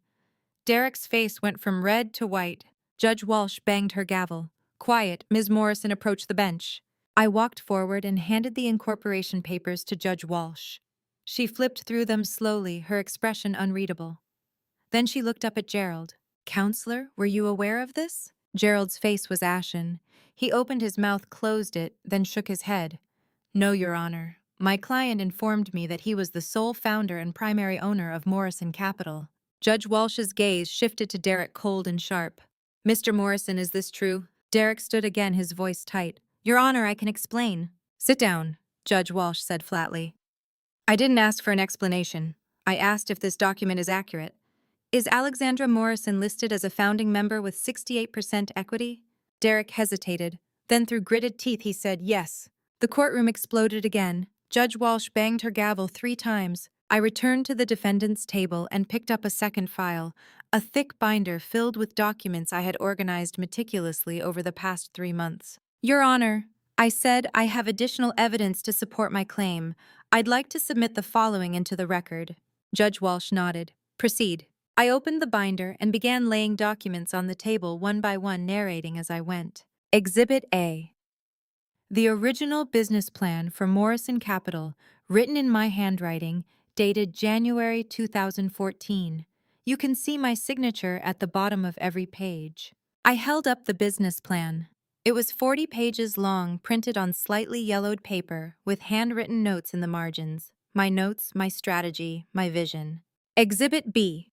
The original pitch deck I created to secure our first round of angel investors. Again, my name is listed as the primary strategist and financial planner. I held up the slide deck, flipping to the title page: Morrison Capital, prepared by Alexandra Morrison, February 2014. Exhibit C: email correspondence between myself and Derek Morrison from January through March of 2014, in which we discussed the formation of the company. I'll read one example, dated February 10th, 2014. I pulled out a printed email and read it aloud, my voice clear. Derek, I've finalized the business plan and secured $500,000 from my trust fund to cover initial operating costs. I need you to agree to be the public-facing CEO while I remain a silent partner. I can't be in the spotlight, you know why. But this is my vision, my strategy, and my capital. Are you comfortable with that arrangement, Alex? I paused, then held up Derek's reply, printed on the same page. Alex, thank you for this opportunity, love. I will make you proud as the public face of your vision. I promise I'll protect what we're building together. Derek. The courtroom was dead silent. I continued. Exhibit D: bank records showing a wire transfer of $500,000 from my personal trust fund to Morrison Capital's business account on March 12, 2014. This was the seed capital that launched the company. I held up the bank statement. The transfer was highlighted in yellow: Alexandra J. Morrison to Morrison Capital LLC, 500,000, March 12, 2014. Judge Walsh leaned forward.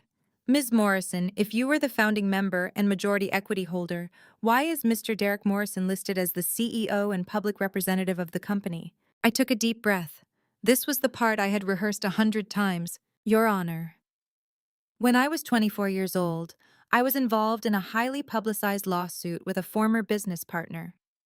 The case was settled, but the media attention was brutal. I developed severe PTSD, panic attacks, insomnia, an inability to be in public spaces without feeling watched. I couldn't be the public face of a company. I couldn't attend board meetings, give interviews, or network with investors without having a breakdown. I paused, letting my words sink in. So Derek and I made an agreement. I would provide the vision, the strategy, and the capital. He would be the CEO, the public face. I would remain a silent partner operating through a management company called Meridian Ventures LLC. This structure is completely legal and extremely common in the business world. It allowed me to build a company without exposing myself to the kind of public scrutiny that had nearly destroyed me years earlier. Judge Walsh nodded slowly. And Mr. Morrison agreed to this arrangement. He did, Your Honor, in writing. I have the signed operating agreement here. I pulled out another document, a thick bound contract, and handed it to the bailiff, who passed it to Judge Walsh. She flipped through it, her eyes scanning the pages. Then she looked up at Gerald. Counselor, did your client disclose any of this to you when he filed this lawsuit? Gerald stood slowly. His face was still pale, his voice tight. No, Your Honor. Mr. Morrison informed me that he was the sole founder of Morrison Capital and that Miss Morrison was merely a passive investor who had recently begun interfering with company operations. Judge Walsh's eyes narrowed. She turned to Derek. Mr. Morrison, you lied to your attorney. You lied to this court. You filed a lawsuit claiming $8.5 million in damages for sabotage of a company that you do not actually own. Do you understand the severity of what you've done? Derek stood, his hands shaking. Your Honor, Sit down, Judge Walsh snapped. Derek sat. Judge Walsh looked at Gerald. Counselor, do you wish to withdraw your case? Gerald looked at the documents spread across my table. He looked at Derek. He looked at the email I had read aloud, Derek's own words thanking me for this opportunity, calling it your vision. Then he closed his briefcase quietly. Yes, Your Honor. Gerald said, his voice barely above a whisper. I move to withdraw the plaintiff's complaint. The courtroom erupted. Derek's entire case had just collapsed. Gerald Hawthorne stood up. Everyone thought he was about to defend his client. Instead, he did something no one expected. The courtroom was still buzzing with shocked whispers after my revelation. The incorporation papers, the business plan, the emails, the $500,000 wire transfer. Derek sat at the plaintiff's table, his face pale, his hands gripping the edge of the table so hard his knuckles had turned white. Judge Walsh had just accepted Gerald's motion to withdraw the lawsuit, but the formal proceedings weren't over yet. Gerald rose slowly from his seat, his face drawn, his shoulders tense. He looked like a man who had just realized he'd been standing on the edge of a cliff without knowing it. Your Honor. Gerald said, his voice quiet but firm. Before this court proceeds, I must address an urgent ethical issue. The courtroom fell silent. Even the journalists stopped scribbling. Judge Walsh looked at him sharply. What kind of ethical issue, counselor? Gerald took a deep breath. Your Honor, I move to formally withdraw as counsel for the plaintiff Derek Morrison pursuant to Illinois Rules of Professional Conduct, Rule 1.16. Derek's head snapped toward him. What? Gerald didn't look at Derek. He kept his eyes fixed on Judge Walsh. Rule 1.16 subsection A1 states that a lawyer shall withdraw from representation if the representation will result in a violation of the rules of professional conduct or other law. Additionally, subsection B4 allows withdrawal if the client has used the lawyer's services to perpetrate a crime or fraud. Judge Walsh leaned forward, her expression serious. Are you accusing your client of fraud, Mr. Hawthorne? Gerald's jaw tightened. Your Honor, when Mr. Morrison retained my services 3 weeks ago, he informed me unequivocally that he was the sole founder and primary owner of Morrison Capital. He told me that Ms. Morrison was a passive investor who had recently begun interfering with company operations in retaliation for their marital issues. Based on that representation, I filed a lawsuit on his behalf seeking $8.5 million in damages for alleged business sabotage. He paused, his voice dropping lower. The evidence presented by Ms. Morrison today proves that Mr. Morrison's statements to me were materially false. He was not the sole founder. He does not own the majority of the company. In fact, Ms. Morrison holds 68% equity and was the primary architect of Morrison Capital's business model. Mr. Morrison deliberately misrepresented these facts to me, and by extension to this court. The courtroom was dead silent. All eyes were on Gerald. Judge Walsh's expression hardened. Are you saying your client lied to you, counselor? Yes, Your Honor, Gerald said quietly. And by doing so, he used my legal services to file a frivolous lawsuit based on false pretenses. That constitutes fraud on the court. Under Rule 1.16, I am ethically obligated to withdraw. Derek shot to his feet, his face red. You can't do this. You can't just abandon me in the middle of a trial. Judge Walsh slammed her gavel. Mr. Morrison, sit down and be quiet. Derek didn't sit. He turned to Gerald, his voice rising. I paid you $50,000. You work for me. Gerald finally looked at him, and his expression was cold. I work within the boundaries of the law, Mr. Morrison. You lied to me. You lied to this court. I will not be complicit in fraud. There's more, Your Honor, Gerald continued, turning back to Judge Walsh. I must also disclose a conflict of interest that has come to light as a result of today's proceedings. Judge Walsh raised an eyebrow. What conflict? Gerald hesitated, choosing his words carefully. Several years ago, I represented Ms. Alexandra Morrison in a legal matter. At that time, she was known by her maiden name, Alexandra Hayes. The case was settled confidentially, and I had no reason to believe that the Alex Morrison listed as the defendant in this lawsuit was the same person I had previously represented. My breath caught. I hadn't expected Gerald to say that. Judge Walsh's eyes flicked to me, then back to Gerald. You're saying you have a prior attorney-client relationship with the opposing party? Yes, Your Honor. Under Rule 1.9, I am prohibited from representing a client in a matter that is substantially related to a matter in which I formerly represented another client, whose interests are materially adverse. The moment I realized that Ms. Morrison was my former client, I became ethically obligated to withdraw from this case. Derek's face twisted with fury. You've got to be kidding me. You knew her before and you didn't tell me. I didn't know until today, Gerald said flatly. You told me your wife's name was Alex Morrison. I had no reason to connect her to Alexandra Hayes, a client I represented 8 years ago. But the moment she presented those incorporation documents with her full legal signature, Alexandra Hayes Morrison, I recognized her. Judge Walsh looked at me. Ms. Morrison, can you confirm that Mr. Hawthorne previously represented you? I stood. Yes, Your Honor. In 2017, I was involved in a business dispute with a former partner. Mr. Hawthorne represented me in that matter.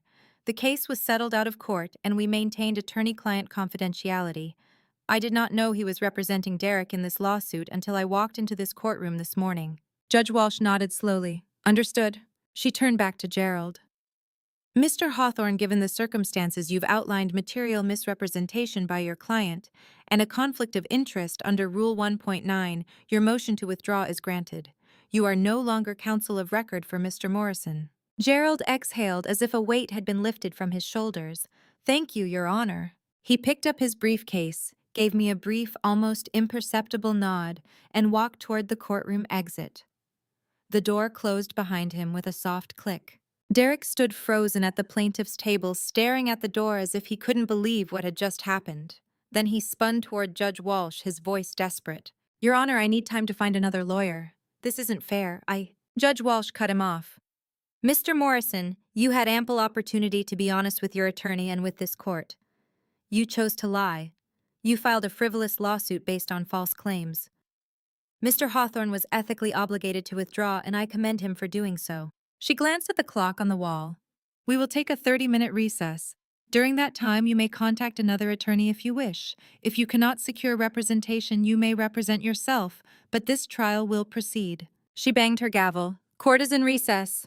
The bailiff called all rise. Everyone stood as Judge Walsh exited through the door behind the bench. The moment she was gone, the courtroom erupted into a cacophony of voices, reporters shouting questions, spectators whispering, Derek standing alone at the plaintiff's table looking shell-shocked. I gathered my documents, calmly placing them back into my briefcase one by one.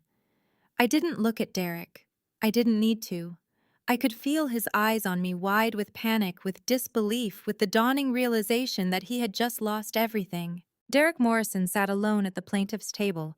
No lawyer, no defense, no lies left to hide behind. And I wasn't done yet. Before I reveal the evidence that silenced the entire courtroom and resulted in Derek Morrison being handcuffed immediately, please leave the word justice in the comments if you believe the truth will prevail. I want to know if you're still here. Please note this story includes some details reconstructed for narrative purposes. If you don't wish to hear further, you can pause the video here. When court resumed, Derek sat alone at the plaintiff's table, his face pale and slick with sweat. I stood up and delivered the blows that would send him to prison. 30 minutes had passed. The courtroom had filled again, journalists, spectators, court staff, all waiting to see what would happen next. Derek had returned to his seat without a lawyer. He had tried, I was sure. He had made calls, sent desperate texts, maybe even begged someone to take his case on the spot.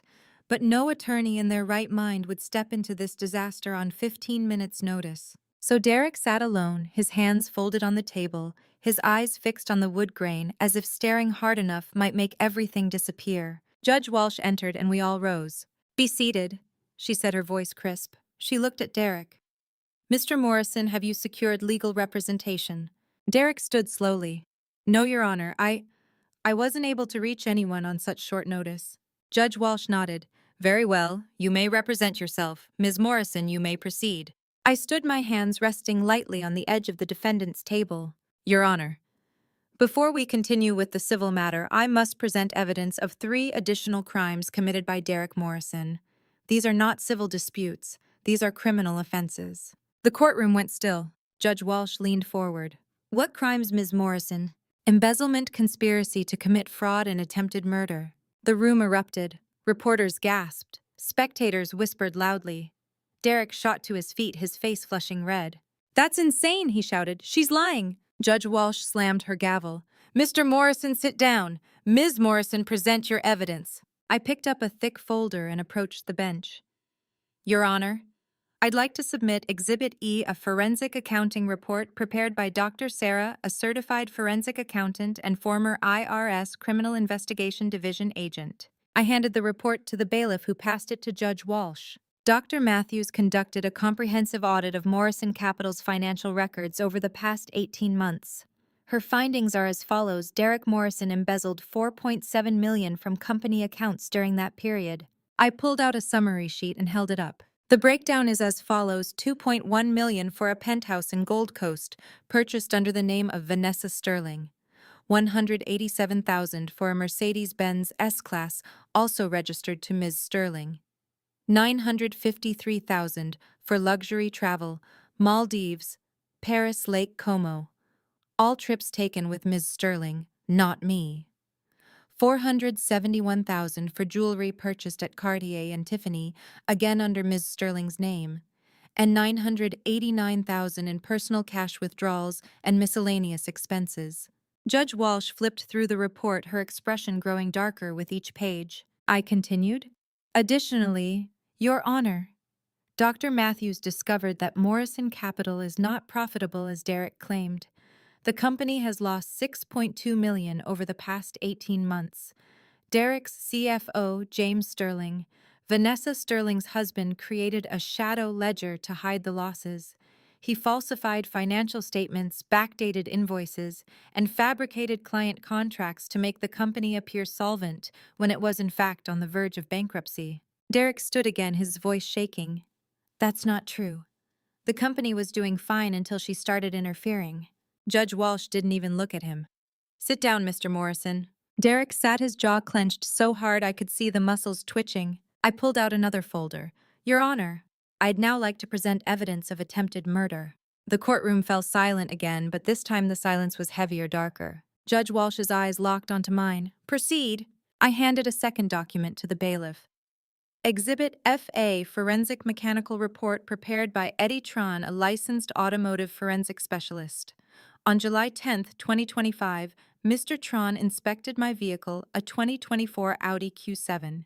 He discovered that the brake lines had been deliberately cut. I held up a photo, a close-up of the severed brake line, the cut clean and precise. Mr. Tran's report concludes that if I had driven this vehicle onto the highway, the brakes would have failed completely. At high speed, this would have resulted in a fatal crash. Judge Walsh's expression hardened. Who cut the brake lines?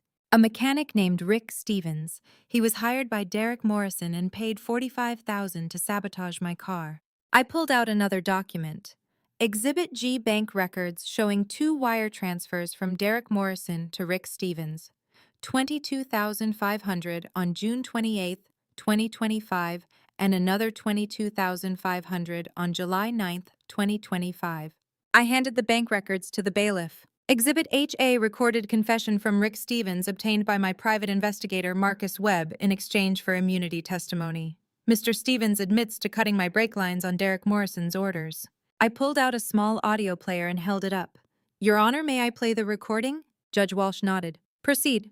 I pressed play. Rick Stevens' voice filled the courtroom, rough and defeated. Yeah, I did it. Derek Morrison paid me $45,000 to cut the brake lines on his wife's car. He said she was driving to Northbrook on I-94, and he needed it to look like an accident. He told me to make the cut clean, no evidence, no traces. He said if she died, he'd get $5 million from her life insurance and $12 million from her trust. He said the company was going under, and he needed the money to cover his debts. The courtroom erupted. Journalists shouted questions, spectators gasped. Someone in the back row said loudly, "Oh my God!" Derek stood, his face white, his hands shaking. That's a lie, I never said that, I never... Sit down. Judge Walsh's voice was ice. Derek sat, but his eyes were wild, panicked. I pulled out one final piece of evidence. Exhibit 1, surveillance footage from my penthouse garage recorded on July 10, 2025 at 1:47 a.m. I handed a flash drive to the bailiff. Your Honor, this footage shows Derek Morrison entering the garage in the middle of the night, inspecting my car, and then sending a text message. Judge Walsh inserted the flash drive into her computer. The courtroom watched in silence as the video played on the overhead screen. There was Derek, clear as day, crouching beside my car, shining his phone's flashlight under the wheel well. Then standing, brushing off his knees and smiling that cold, satisfied smile. Then pulling out his phone and typing. I held up a printed screenshot of the text message Derek sent that night, time-stamped 1:52 a.m. Derek to R, all set, it's done, lay low for a while. The courtroom was silent. Judge Walsh closed the folder slowly. She looked at Derek and her expression was colder than I had ever seen. Mr. Morrison, she said quietly, I am referring this matter to the Cook County State's Attorney immediately. The evidence Ms. Morrison has presented constitutes probable cause for criminal charges, including embezzlement, conspiracy to commit fraud, and attempted murder. These are Class X felonies. Derek's face went white. Judge Walsh continued. Bailiff, I am issuing an emergency detention order. Mr. Morrison is to be held in custody pending investigation by the state's attorney's office. He is not to leave the state of Illinois under any circumstances. The bailiff stepped forward.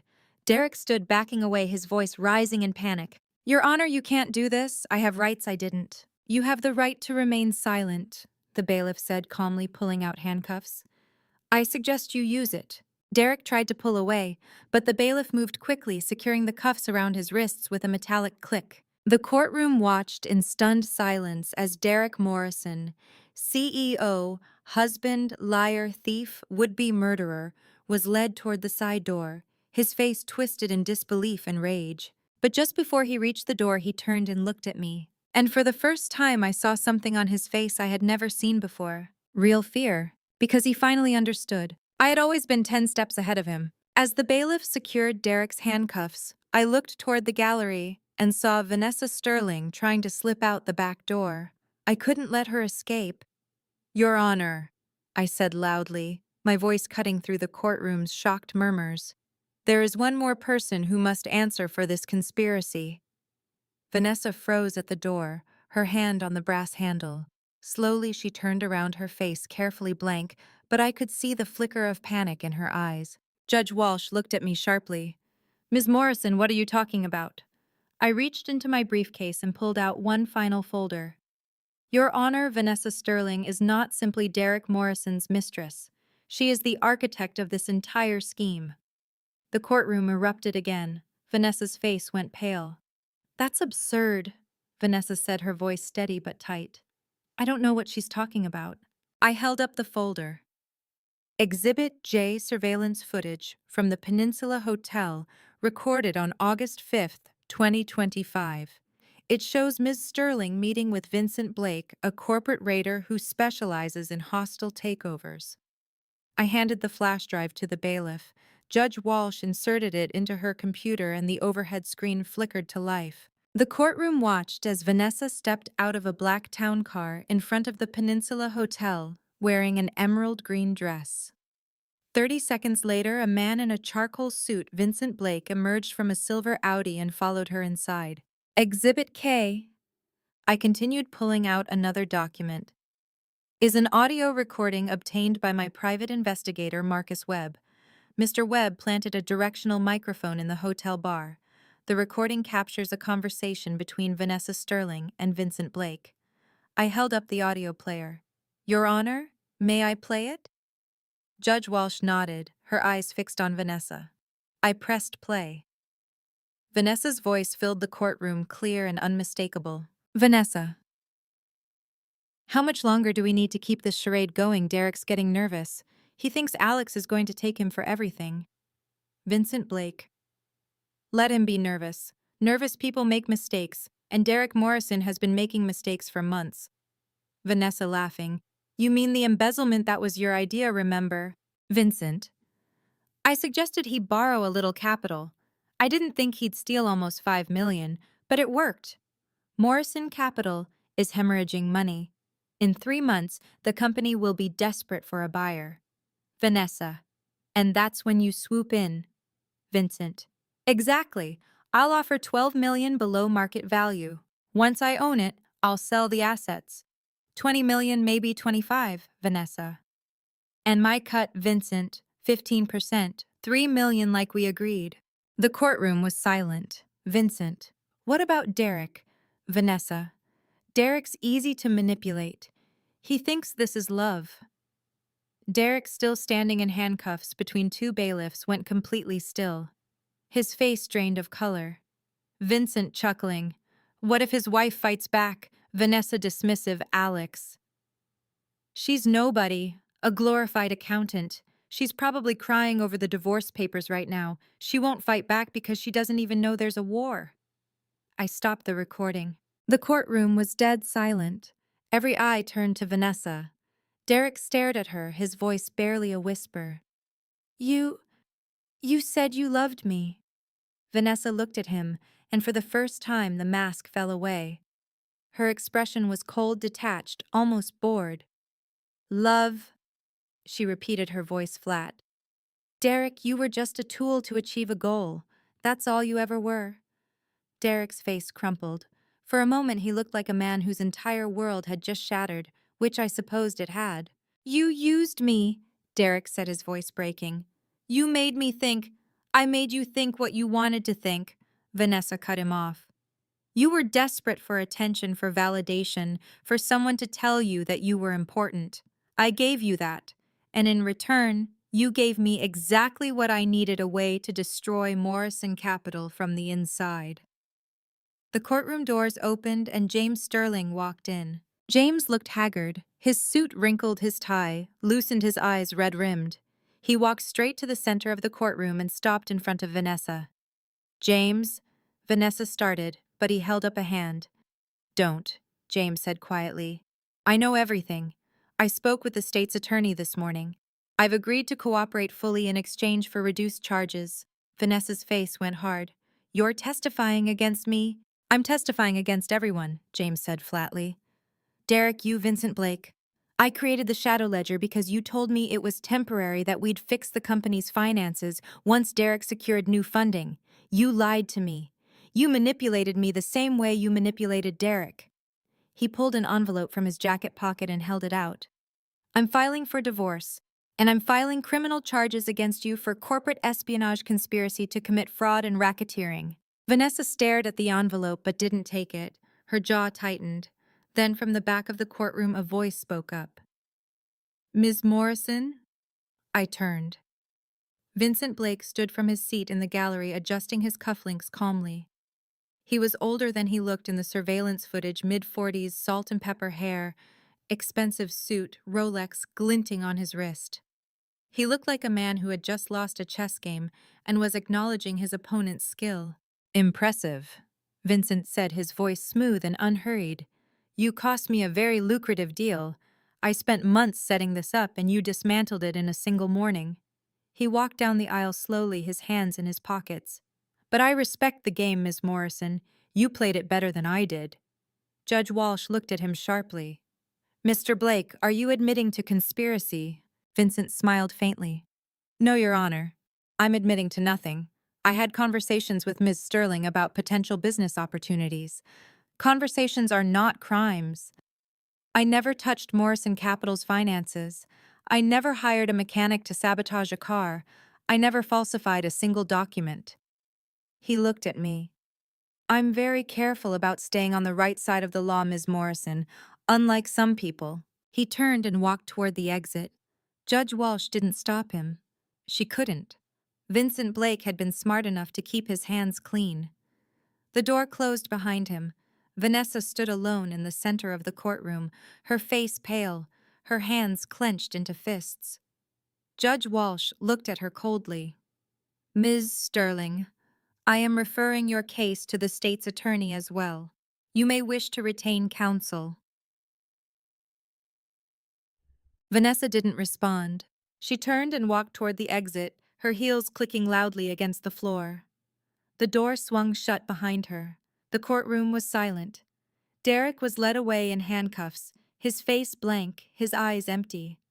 James Sterling left through the side door, his shoulders slumped. And I stood alone at the defendant's table, surrounded by folders, documents, evidence, all the pieces of the case I had spent months building.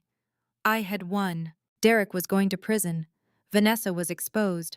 James was cooperating. Morrison Capital was mine. I had won. But as I stood there watching the courtroom slowly empty, I felt something I hadn't expected. Not satisfaction, not triumph. Just emptiness. Revenge wasn't as fulfilling as I thought it would be. It just felt hollow. The courtroom had emptied, but the wreckage remained. Derek was taken to Cook County Jail. Vanessa was escorted away by federal investigators, and I sat alone staring at the empty room. Judge Walsh had adjourned the proceedings. The civil lawsuit, Derek's ridiculous $8.5 million claim, had been dismissed with prejudice. The criminal referrals had been filed. The state's attorney's office was already preparing charges: attempted murder, embezzlement, conspiracy to commit fraud. Derek's arraignment was scheduled for the following morning. I gathered my documents slowly, placing them back into my briefcase one by one. The incorporation papers, the business plan, the forensic reports, the garage footage, all the pieces of evidence I had spent 3 months assembling. The courtroom doors opened, and I looked up expecting the bailiff. Instead, it was a flood of reporters' cameras, microphones all surging toward me like a wave. Ms. Morrison, how does it feel to know your husband tried to kill you? Did you suspect Derek was embezzling from the company? Is it true you're the real founder of Morrison Capital? What do you have to say about Vanessa Sterling? I stood, picked up my briefcase, and walked toward the exit. The reporters followed, shouting questions, jostling for position. At the courthouse steps, I stopped, turned, faced the cameras. Justice has been served, I said quietly. Then I walked down the steps, got into my car, and drove away. The headlines were everywhere by evening. Chicago Tribune, tech CEO arrested for murder for hire plot against wife. Wall Street Journal. Morrison Capital founder revealed wife, not husband built $50 million company. CNN. Corporate conspiracy exposed Vanessa Sterling under federal investigation. Forbes. The architect unmasked Alexandra Morrison's secret empire. I sat in my secret office on the 42nd floor, staring at my laptop screen, scrolling through article after article. My face was everywhere. The black diamond pin was everywhere. The incorporation papers, the forensic reports, the garage footage, all of it dissected, analyzed, debated by pundits and commentators. Alexandra Morrison is a hero. She's a victim who fought back. She's the real mastermind. This is the greatest revenge story of the decade. I closed the laptop. My phone buzzed. Marcus Webb. Are you okay? He asked without preamble. I stared out the window at the Chicago skyline, the city lights blinking in the dusk. I don't know. There was a long pause. You did what you had to do, Alex. Derek tried to kill you. He stole from you. He lied to you. You had every right. I know, I said quietly. I know I had the right. But Marcus, I won. Derek's going to prison. Vanessa's being investigated. Morrison Capital is mine. I won. Then why do you sound like you lost? I didn't answer. Marcus sighed. Do you need me to come over? No, I need to be alone. Call me if you change your mind. I will. I hung up. I sat at my desk for a long time, the black diamond pin resting on the polished wood in front of me. I had worn it into the courtroom that morning as a signal, as a symbol, as a reminder of who I really was. The architect, the silent partner, the woman who built an empire in the shadows. But now, staring at the pin, I felt nothing but exhaustion. I thought back to 10 years ago, January 2014, the coffee shop in Wicker Park where I first met Derek Morrison. He had been charming, confident, full of ideas, but lacking the capital to execute them. I had been recovering from the lawsuit that had given me PTSD, hiding from the world, terrified of being in the public eye. We had made a deal. I would provide the vision and the money. He would be the face. We would build something together. And for a while it had worked. For a while Derek had seemed genuinely grateful. He had looked at me with admiration, with respect, maybe even with love. Thank you for this opportunity, love. I will make you proud. What had happened to us? When did gratitude turn into entitlement? When did partnership turn into betrayal? When did love turn into murder? I didn't know. Maybe it had been gradual. A slow erosion, one lie at a time, one stolen dollar at a time, one affair at a time. Or maybe it had been there all along, hidden beneath the surface, waiting for the right moment to emerge. I picked up the black diamond pin and turned it over in my fingers. It was beautiful, elegant, understated, a symbol of power. But it was also a symbol of hiding. I had spent 10 years hiding my identity, hiding my achievements, hiding behind Derek, behind Meridian Ventures, behind the carefully constructed fiction that I was just a passive investor, just a supportive wife, just nobody. Vanessa had called me nobody, and for a long time I had let the world believe that. I set the pin down on the desk and didn't put it back on. The next morning, I woke to a text from my attorney, Derek Morrison, denied bail. Arraignment set for 9 a.m., state's attorney charging attempted murder. Class 10, embezzlement Class 2, conspiracy to commit fraud. Class 3, maximum combined sentence, 35 years. 35 years. Derek would be 77 years old by the time he got out if he lived that long. I should have felt satisfied. I should have felt vindicated. I should have felt like justice had been served. Instead, I just felt tired. Tired of the secrets. Tired of the strategy. Tired of being the architect. Tired of being anyone but myself. I stared at my reflection in the bathroom mirror. The woman looking back at me was a stranger, perfectly composed, perfectly controlled, perfectly strategic. But underneath, I was exhausted. And I realized something. Revenge hadn't made me whole. It had just made me empty.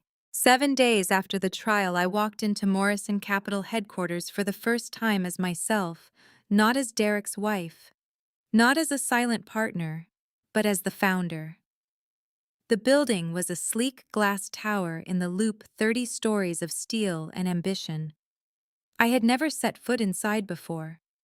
For 10 years, I had watched it from a distance, watched Derek walk through those revolving doors every morning, watched him play the role of CEO, while I remained invisible. But today, I was done hiding. I stepped out of my car and walked toward the entrance. The autumn wind was sharp, biting through my charcoal coat. I wore no black diamond pin, no disguise, just myself. Inside the lobby was all polished marble and modern art. Employees moved through the space with the purposeful energy of a Wednesday morning. A few glanced at me, did double takes, whispered to each other. I recognized some of their faces from company photos Derek had shown me over the years. They didn't recognize me, until someone did.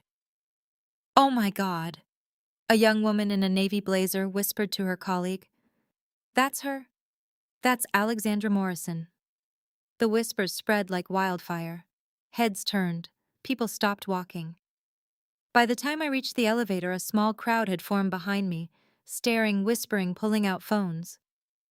I pressed the button for the executive floor and waited. The elevator doors closed and I exhaled slowly.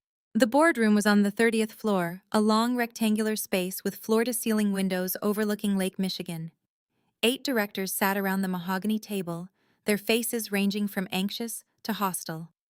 James Sterling sat at the far end, his face pale, his hands folded on the table. I walked to the head of the table and set down my briefcase. "Good morning," I said. Silence. One of the directors, a man in his 60s named Harold Brennan, leaned forward. "Ms. Morrison, with all due respect, what are you doing here?" "This is a board meeting for Morrison Capital executives." "You're not—" "I'm the founder," I said calmly. "I hold 68% equity. I own this company, and I'm here to tell you that Derek Morrison deceived all of you. I'm here to fix that." Harold's face flushed. "Fix it! You destroyed this company. You exposed Derek, triggered a federal investigation, scared off our investors." "Derek destroyed this company," I interrupted, my voice sharp. "Derek embezzled $4.7 million. Derek hired a mechanic to cut my brake lines. Derek lied to this board, to our investors, and to every single employee in this building. I didn't destroy Morrison Capital. I saved it from complete collapse." The room fell silent. I opened my briefcase and pulled out a folder. "I've spent the past 7 days reviewing Morrison Capital's financials, legal liabilities, and market position. The company is hemorrhaging money. Investor confidence is gone. Our largest clients are terminating contracts. If we continue operating under the Morrison Capital brand, we will be bankrupt within 6 months." I placed the folder on the table. "So I'm selling the company." The room erupted. "You can't do that. We have contracts." "The employees—" I held up a hand. "I found a buyer, Quantum Ventures, a private equity firm based in Boston. They specialize in corporate restructuring and have an excellent reputation for preserving jobs during acquisitions. Harold leaned back in his chair, arms crossed. And what are the terms? Quantum Ventures will acquire Morrison Capital for $18 million. That's below market value, but given the circumstances, it's the best offer we'll get. The sale proceeds will be used to pay off outstanding debts, compensate investors, and provide severance packages for any employees who choose to leave. I looked around the table. But here's the most important part. All current employees will be offered positions with Quantum Ventures. No one loses their job. Quantum Ventures will rebrand the company Clean House and rebuild. But the people who work here, the engineers, the analysts, the support staff, they'll be protected. A younger director, a woman named Lisa Park, spoke up. Why would you do that? You could liquidate the company, take the money, and walk away. I met her eyes. Because the people who work here didn't do anything wrong. They shouldn't suffer because Derek Morrison was a liar and a thief. James Sterling stood slowly. The room turned to look at him. Ms. Morrison, James said, his voice quiet. I owe you an apology. I knew Derek was mismanaging funds. I knew the numbers didn't add up. But I looked the other way because it was easier, because I was protecting my own position, because I was a coward. He paused. I've already agreed to cooperate fully with the state's attorney. I've provided every financial record, every email, every piece of evidence they need, but that doesn't undo the damage I helped cause. He pulled an envelope from his jacket pocket and placed it on the table.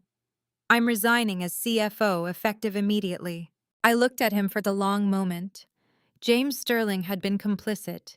He had created the shadow ledger that allowed Derek to steal millions. But he had also been manipulated by Vanessa, used as a pawn in a larger conspiracy. Apology accepted, I said quietly. James nodded, his shoulders sagging with relief, and walked toward the door. Harold Brennan cleared his throat. So what happens now? Now, I said you vote. I'm recommending the sale to Quantum Ventures. If the board approves, we move forward.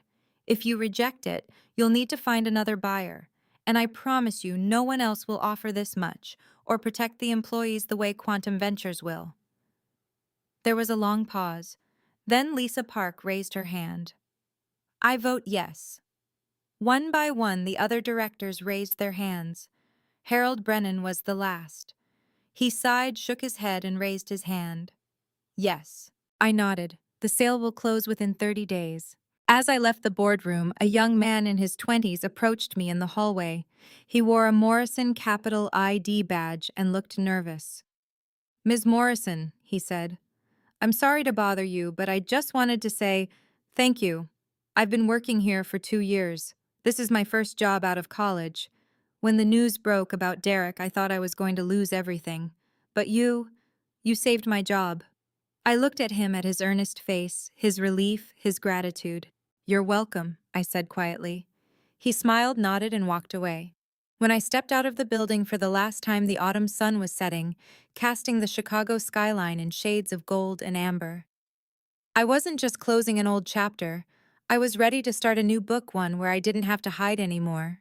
3 weeks after the trial, on a quiet morning in late November, I sat in a small coffee shop in Portland, Oregon, drinking coffee under a name no one recognized. The cafe was called Rowan and Ember, tucked between a vintage bookstore and a plant shop on a tree-lined street in the Alberta Arts District. The air smelled like espresso and cinnamon rolls. Rain drizzled against the windows, and a jazz pianist played softly in the corner. No one stared at me. No one whispered. No one pulled out their phone to take photos. I was just another customer. For the first time in months, I could breathe. I opened my laptop and scrolled through the news. Chicago Tribune. Derek Morrison sentenced to 28 years in federal prison for attempted murder, embezzlement, fraud. Wall Street Journal.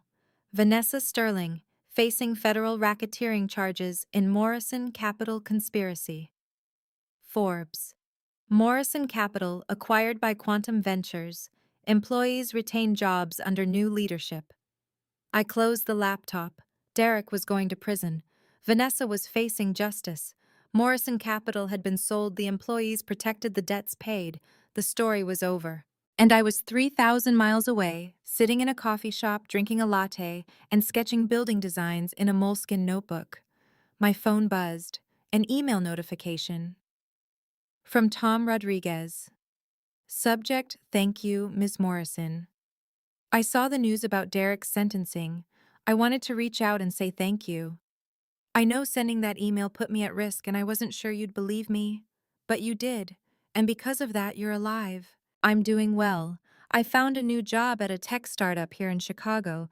It's small, but it's honest work and I'm proud of it. I hope you're doing well too. Tom.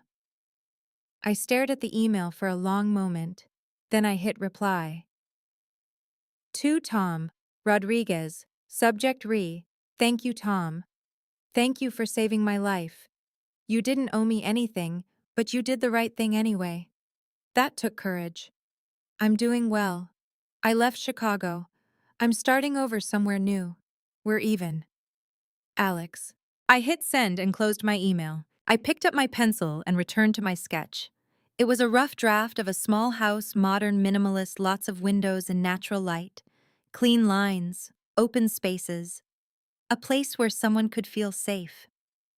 I had spent 10 years building a company, 10 years hiding behind spreadsheets and shell corporations and silent partnerships, 10 years constructing an empire I could never publicly claim. But now I wanted to build something real, something I could touch, something that would last. The barista, a woman in her 20s with short purple hair and a nose ring, walked over to refill my coffee. "What are you drawing?" she asked, glancing at my notebook. I looked up. "A house. Just a design I'm working on." She leaned in slightly, studying the sketch. "You're an architect." I paused. "I'm learning. I used to build companies. Now I want to build something more tangible." She smiled. "That's cool. Good luck with it." "Thanks." She walked away and I returned to my sketch. I had enrolled in an online architecture course 2 weeks ago. It was beginner level, covering the basics of structural design materials, spatial planning. I had no formal training, no degree, no credentials. But I had always been good at seeing patterns, at understanding systems, at building things from the ground up. And for the first time in my life, I was building something just for me. My phone rang. "Marcus Webb," I answered. "Hey, Marcus." "Alex, how's Portland?" "Quiet, rainy, peaceful." "Good, you deserve that." He paused. "Listen, I got a call yesterday from a woman in Seattle. Her husband's been embezzling from their joint accounts. She thinks he's planning to leave her and take everything. She asked if I knew anyone who could help." I set down my pencil. "And you thought of me. I thought you might be interested. No pressure. But if you ever want to take on another case, I'll think about it," I said quietly. Marcus was silent for a moment. "You know, Alex, you're really good at this. Not just the strategy, but the justice part. You gave Derek and Vanessa exactly what they deserved, and you protected the people who didn't deserve to suffer. That's rare." I looked out the window at the rain-soaked street, the people walking by with umbrellas, the ordinary beauty of a Thursday morning in November. "Maybe," I said. "But I think I need some time to figure out who I am when I'm not fighting someone else's war." "Fair enough. Call me if you change your mind." "I will." I hung up. I sat in that coffee shop for another hour, sketching, sipping coffee, watching the rain. At some point, I realized I was smiling. Not the cold, strategic smile I had worn in the courtroom. Not the exhausted smile I had given reporters on the courthouse steps. Just a real smile. The kind you wear when you're content. I thought about Derek sitting in a cell at a federal prison facing 28 years. I thought about Vanessa facing federal charges, her carefully constructed life crumbling around her. I thought about Morrison Capital, now under new ownership, continuing to operate without me. And I realized something. The best revenge isn't destroying someone. The best revenge is becoming so free that you forget they ever had power over you. I wasn't the architect anymore.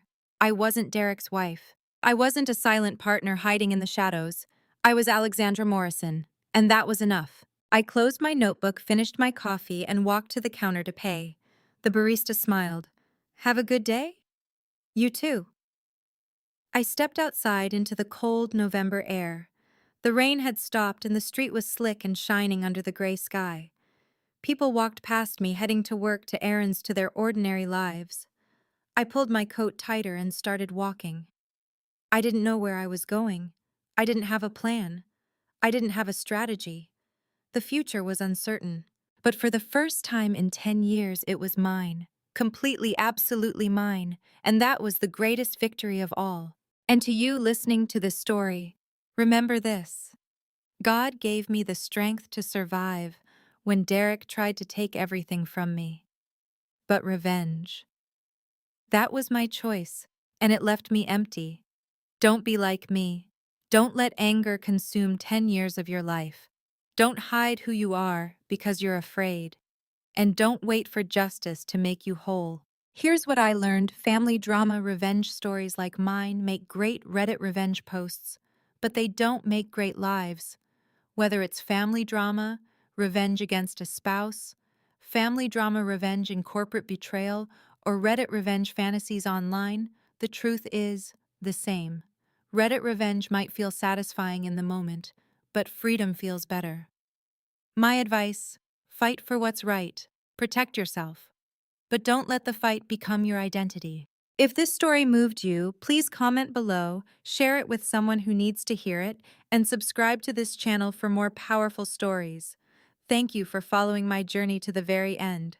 I hope it helps you find peace. A quick reminder: stories on this channel may include fictionalized elements for educational purposes. If this content isn't for you, feel free to explore other videos.